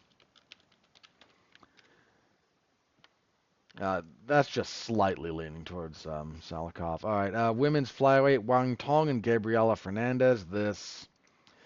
The odds are very, very heavily with Wang. Let me have a look at Fernandez real fast. She's 9-3. Pardon me. 1-2 in the UFC, coming off of her first win in the promotion. But Wong is someone the UFC... she came in a big way and has history with Valentina Shevchenko, so they might try to hotshot her up the ranks. Yeah, no problems picking Wong in this one. Let's see, light heavyweight. There's 2 light heavyweight fights on the main card. Oh, that is just mean. Volkan Oezdemir and Carlos Ulberg. Oezdemir got back on the... He's won his last couple of fights. Bogdan Gushkov and then Johnny Walker. He had a rough stretch for a little bit there. Unfortunately for him, Olberg is actually pretty good. He's on a 6-fight winning streak. 5 of those finishes. He knocked out Alonzo Menafield in 12 seconds his last time out. Uzdemir does represent a step up in competition for Olberg, but this is a fight that I think Olberg is very, very capable of winning. So I am going to go with Olberg on this one. And then we have our requisite Chinese prospect on the card, on the Iron Light Heavyweight Chinese prospect on the card here. We have Zhang Mingyang and Ozzy Diaz. So Zhang is 17-6, 10-fight winning streak, won his UFC debut over Brenderson Ribera, who is not very good. Diaz, 9-2, I believe this is his UFC debut. Yeah, 2-fight winning streak, lost to Joe Pyfer. He's fighting up at light heavyweight. This is not criminal matchmaking, but there is a very clear way they expect this to go.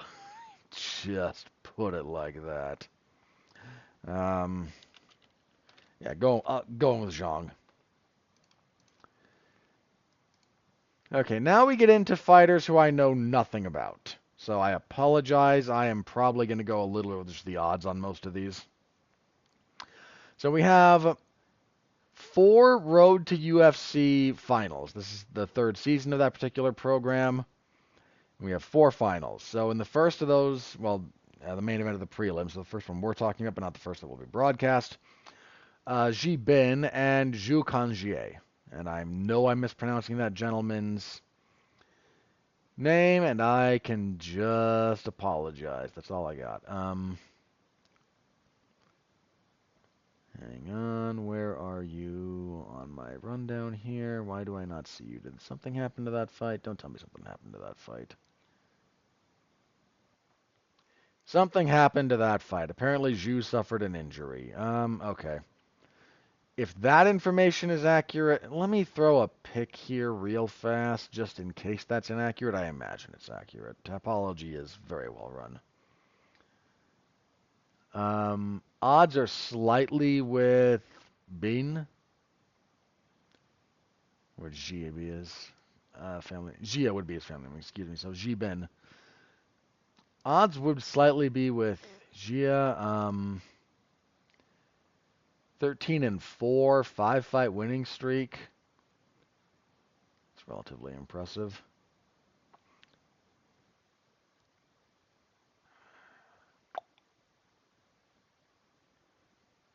Let me have a quick look at Zhu. Again, just in case this happens. He's 20-4, also Chinese, 4-fight winning streak. Okay. I will go with the odds on that one, assuming that is a fight that actually takes place. And at this point, I believe Tapology when it says something fell apart. So, okay, with that one potentially out of the way. Bantamweight next, we have Su Young Yu, and wow, I'm going to butcher this guy's name, and I apologize a lot. Barangong Juliesi? He is... he's Chinese as well. Okay. Wait, that is spelled differently depending on which one I'm looking at. Okay, fair enough.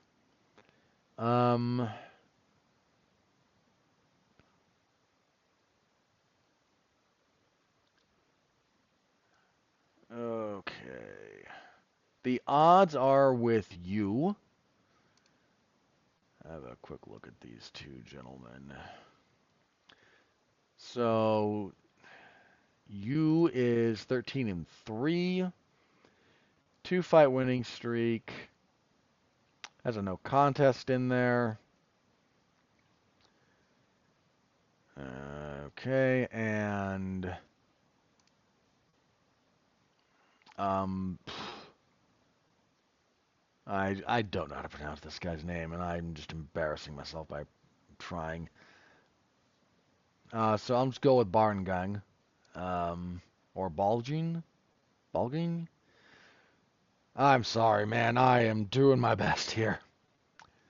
Uh, he's on a 4-fight winning streak.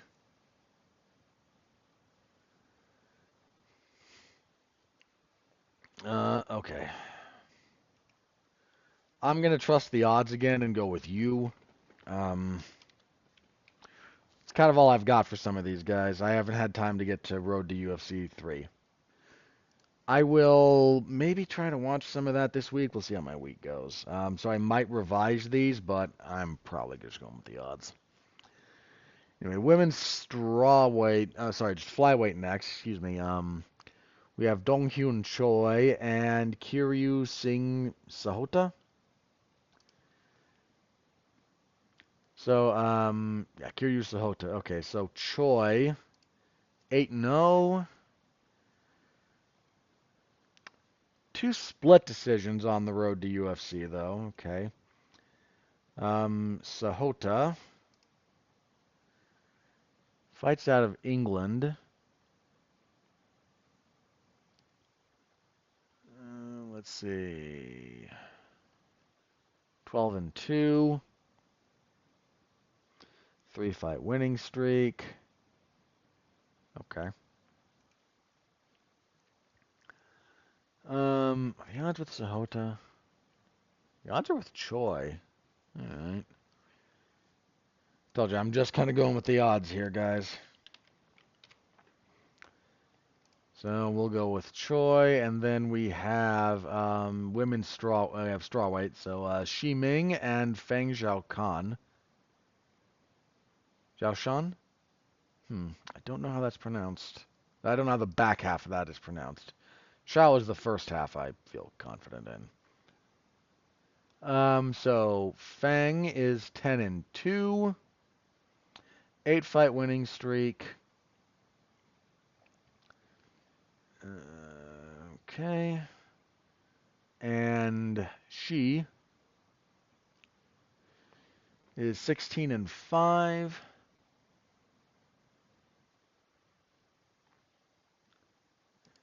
Okay, 4-fight winning streak. Hang on, she's 5'2". Fang is 5'7". Good grief. That's a tall strawweight.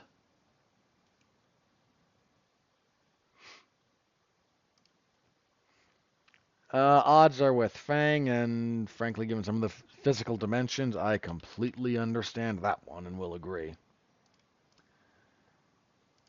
Okay, let's see. Next up, we have flyweight action. I'm going to butcher this guy's name, too. I apologize. We have Nyamdragal, Tumaret Dembarel? Sure. Tumaret Dembarel against Carlos Hernandez. Tumaret Dembarel is Mongolian. Should have been able to guess that. No offense, that's a Mongolian-sounding name now that I look at it and pay attention. He's undefeated, 8-0. This is his UFC debut. And Carlos Hernandez is 9-4. 2-fight losing streak, 2-3 in the UFC. UFC losses are to Alan Nascimento, Tatsuro Taira, and Rey Saruria. The Saruria loss is really the one that might make you calculate, because, okay, Alan Nascimento's pretty solid, and Taira is very good.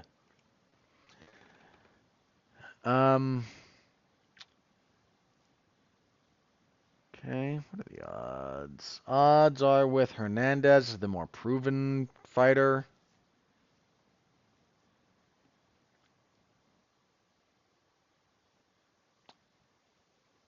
Let me go with, just for fun. I'm going to go with Tumen Dembarol, just for the heck of it. I don't think I've picked an underdog yet, so there can be my sort of mandatory underdog pick. Also at flyweight, Loanair Kavanaugh and Jose Ochoa. I'm pretty sure that's Ochoa. I feel like I've seen him fight before, and I think that's how that was pronounced. 7-0 for Ochoa, coming into his UFC debut. Sorry, 7-0 with a no contest. Right. Okay, I see that. Landed an illegal knee. Gotta watch those. Anyway, I mentioned taking on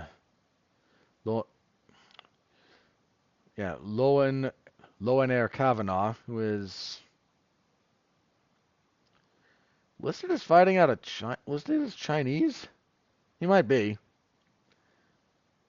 Okay.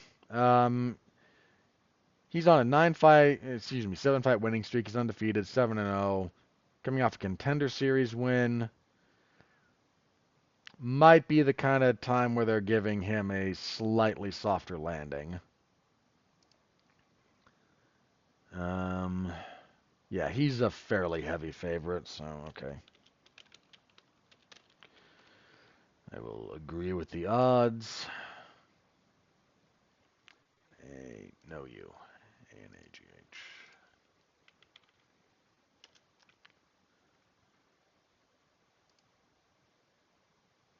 Okay.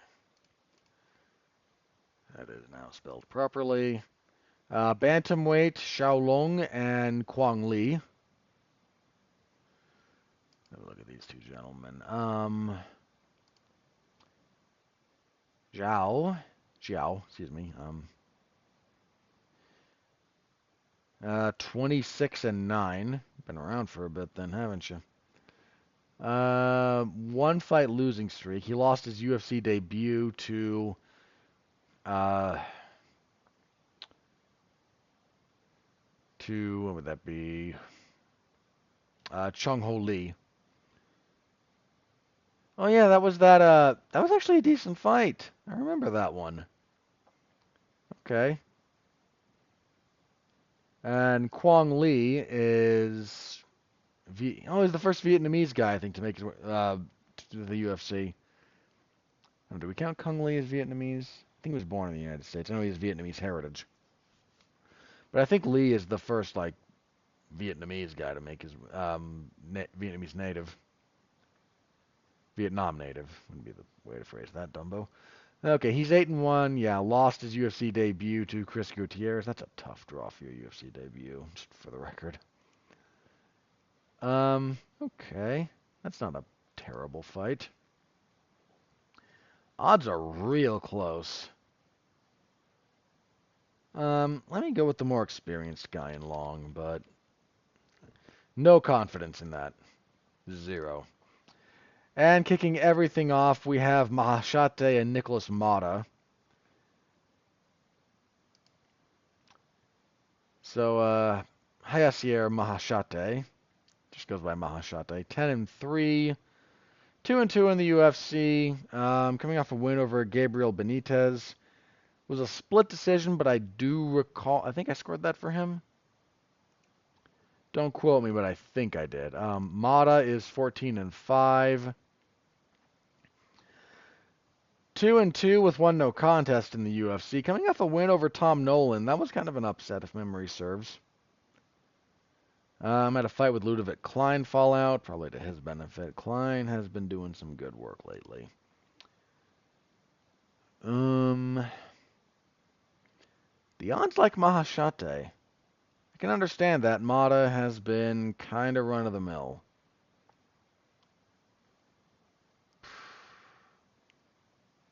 If I was going to pick another underdog, for the record, I think it would be Mata here because Mahashate has been very up and down. But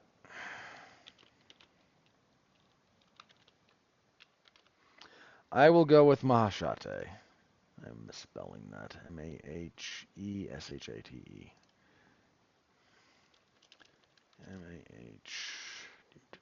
Sorry, guys.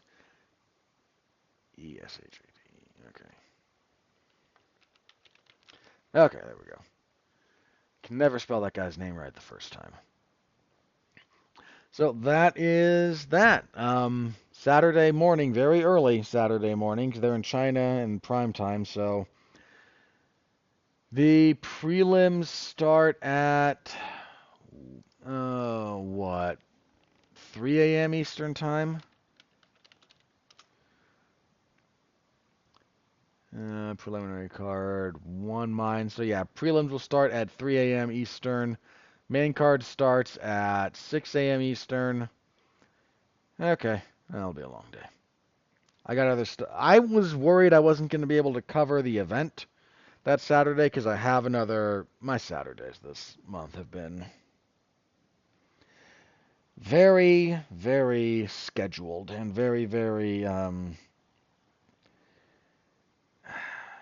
I cannot remember the appropriate word that I wanted to go for. Very, very spoken for. But with this one being at that time, there will be no conflict of interest with my scheduling. So I will be covering that live early morning. Stop by, say hello. I will probably need all the encouragement I can get. All right, and now we are approaching the 2-hour mark.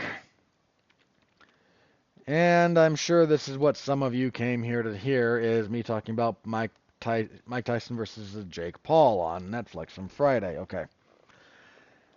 That fight was just kind of sad. Mark and I covered it. You can find that where we do the other stuff over the W2M network. You can find the watch along that Mark and I did. The fight itself between Paul and Tyson was nothing. Was just a lot of nothing. Mike Tyson's 58 years old. He is 31 years older than Jake Paul. I told this to Mark at one point because he sort of casually mentioned to me and Pat and a few of the others. So I'm thinking about betting on Mike Tyson to win by decision, and Pat got there first. I would have said the same thing he did, but he just said, no, Mark, no. But Mike Tyson was heavyweight champion of the world, and he's 58. I phrased it differently when I brought this up to Mark. I said, yes, Mike Tyson was the undisputed heavyweight champion of the world in boxing before Jake Paul was born. 31 years. This was the largest gap in age in a legally sanctioned boxing match in United States history. That's not a stat line anyone should be bragging about. But they mentioned it. There's no way Mike was going to win this fight. The much better fight on this card was the co-main event between the rematch between Amanda Serrano and Katie Taylor, and I frankly thought Amanda Serrano won that fight. They gave it to Katie Taylor. Okay. Serrano cost herself this fight in a very unfortunate way. See, she got cut with a headbutt. And then she got hit with another headbutt. I think the third one was the only one that you could argue was intentional. Otherwise, it was just kind of opposite stances, heads will kind of bang. But the second time she got hit with over that cut, it was under the left eyebrow, or right eyebrow, excuse me.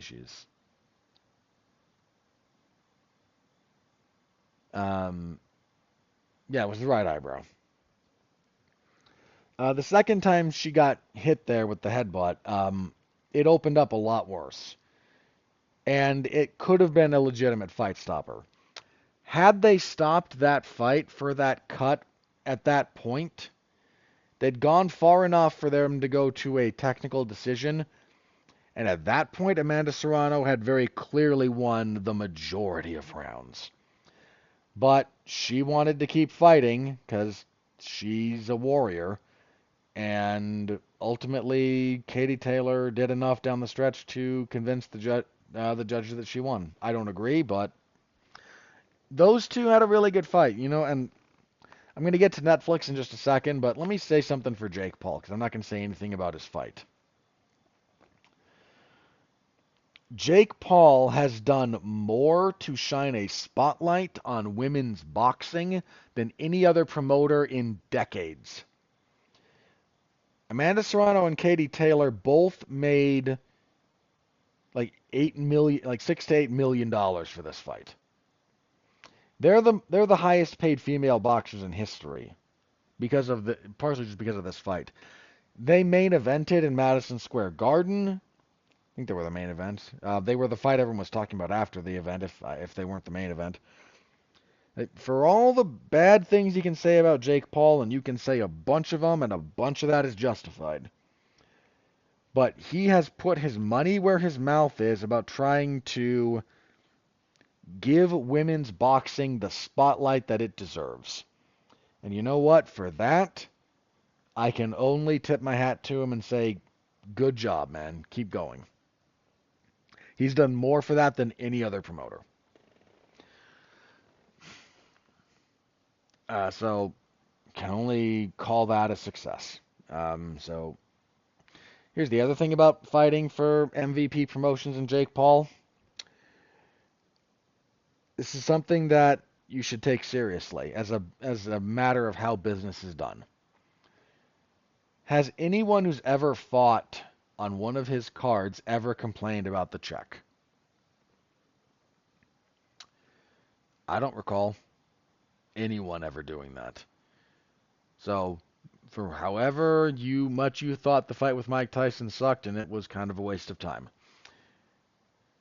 For however much you might think Jake Paul is a dirtbag that you would like to see hit by a bus. Not even saying you're wrong. I actually think he's slightly less of a douchebag than Logan Paul, but that's a can of worms I don't want to get into, and neither do you, frankly.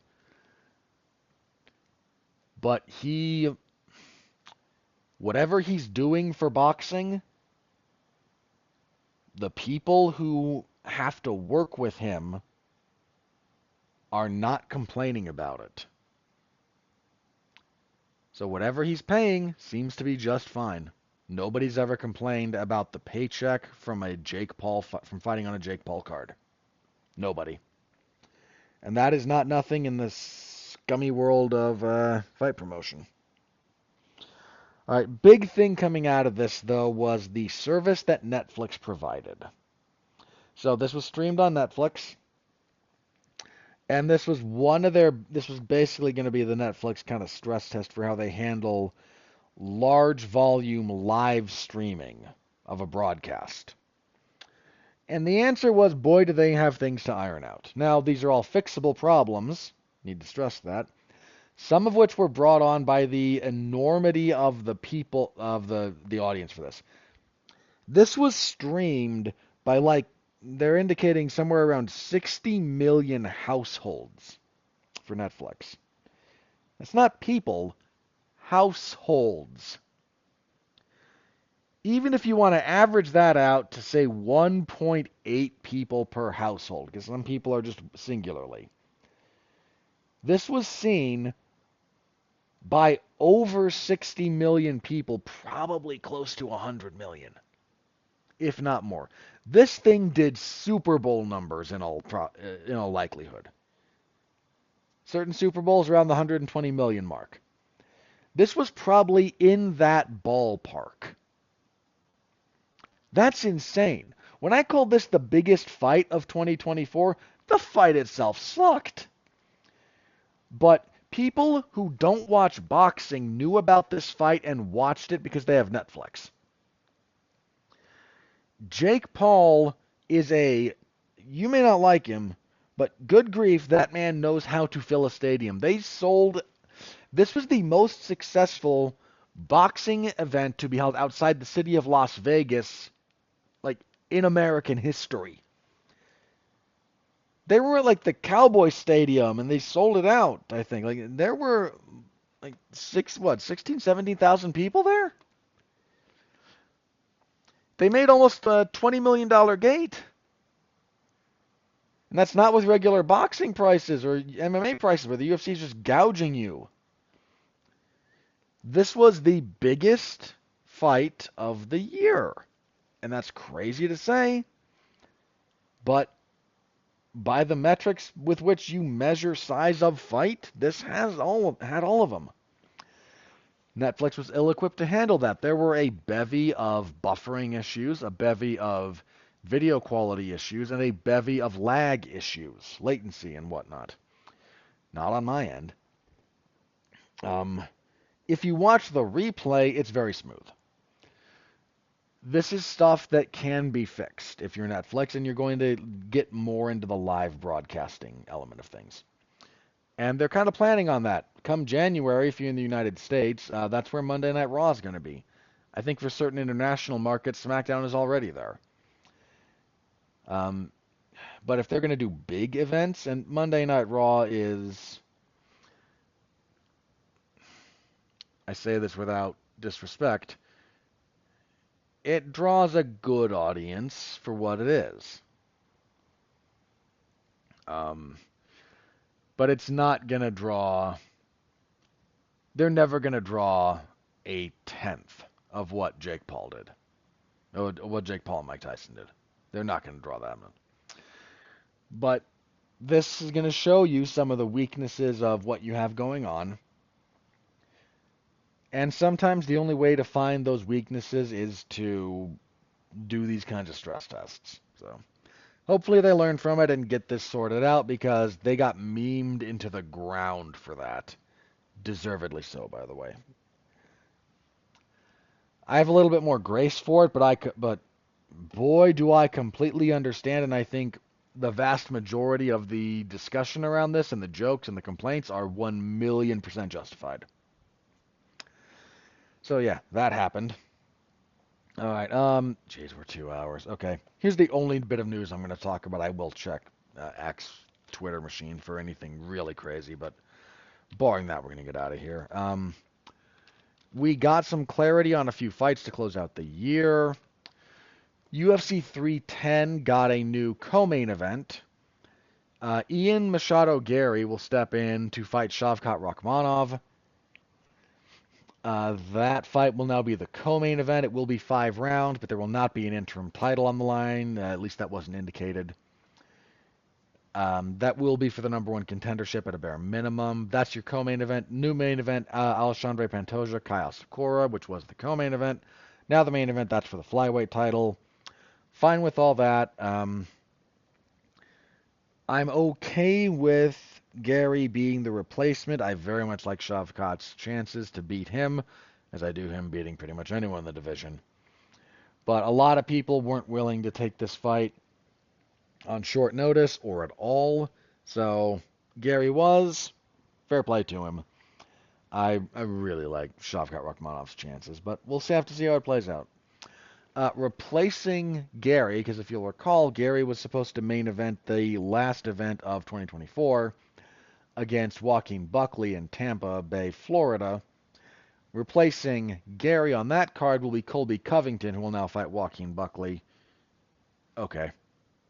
That's in a lot of respects, that's a step down for Buckley, because Covington might have a slightly bigger name, but he is quite on the downside of things. But that's your new main event for that card, so those are our changes. All right.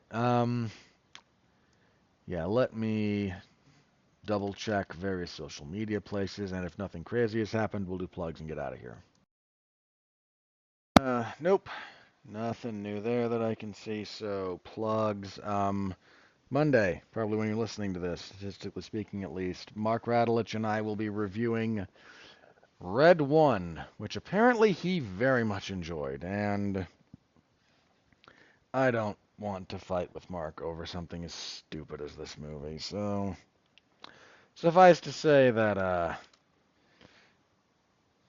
he and I are probably going to have very, very different opinions about this one. All right, but that is for later, so tune in for that. Usual coverage, WWE SmackDown on Friday, and then early morning UFC coverage on Saturday. Give any and all of that a read if you're so inclined. I appreciate the heck out of it. All right, I've been at this for 2 hours. I'm tired. It is. I'm doing these way too late these days. I need to fix that. Anyway, That's it for me. Thank you all very, very much. I appreciate your patience with the lack of live coverage on Saturday and just doing the after action thing. Thank you. I try not to make that a habit, but occasionally life does intervene. So thank you for your patience and understanding. Thank you for your support. Stay safe out there and continue to be well, be safe, and behave.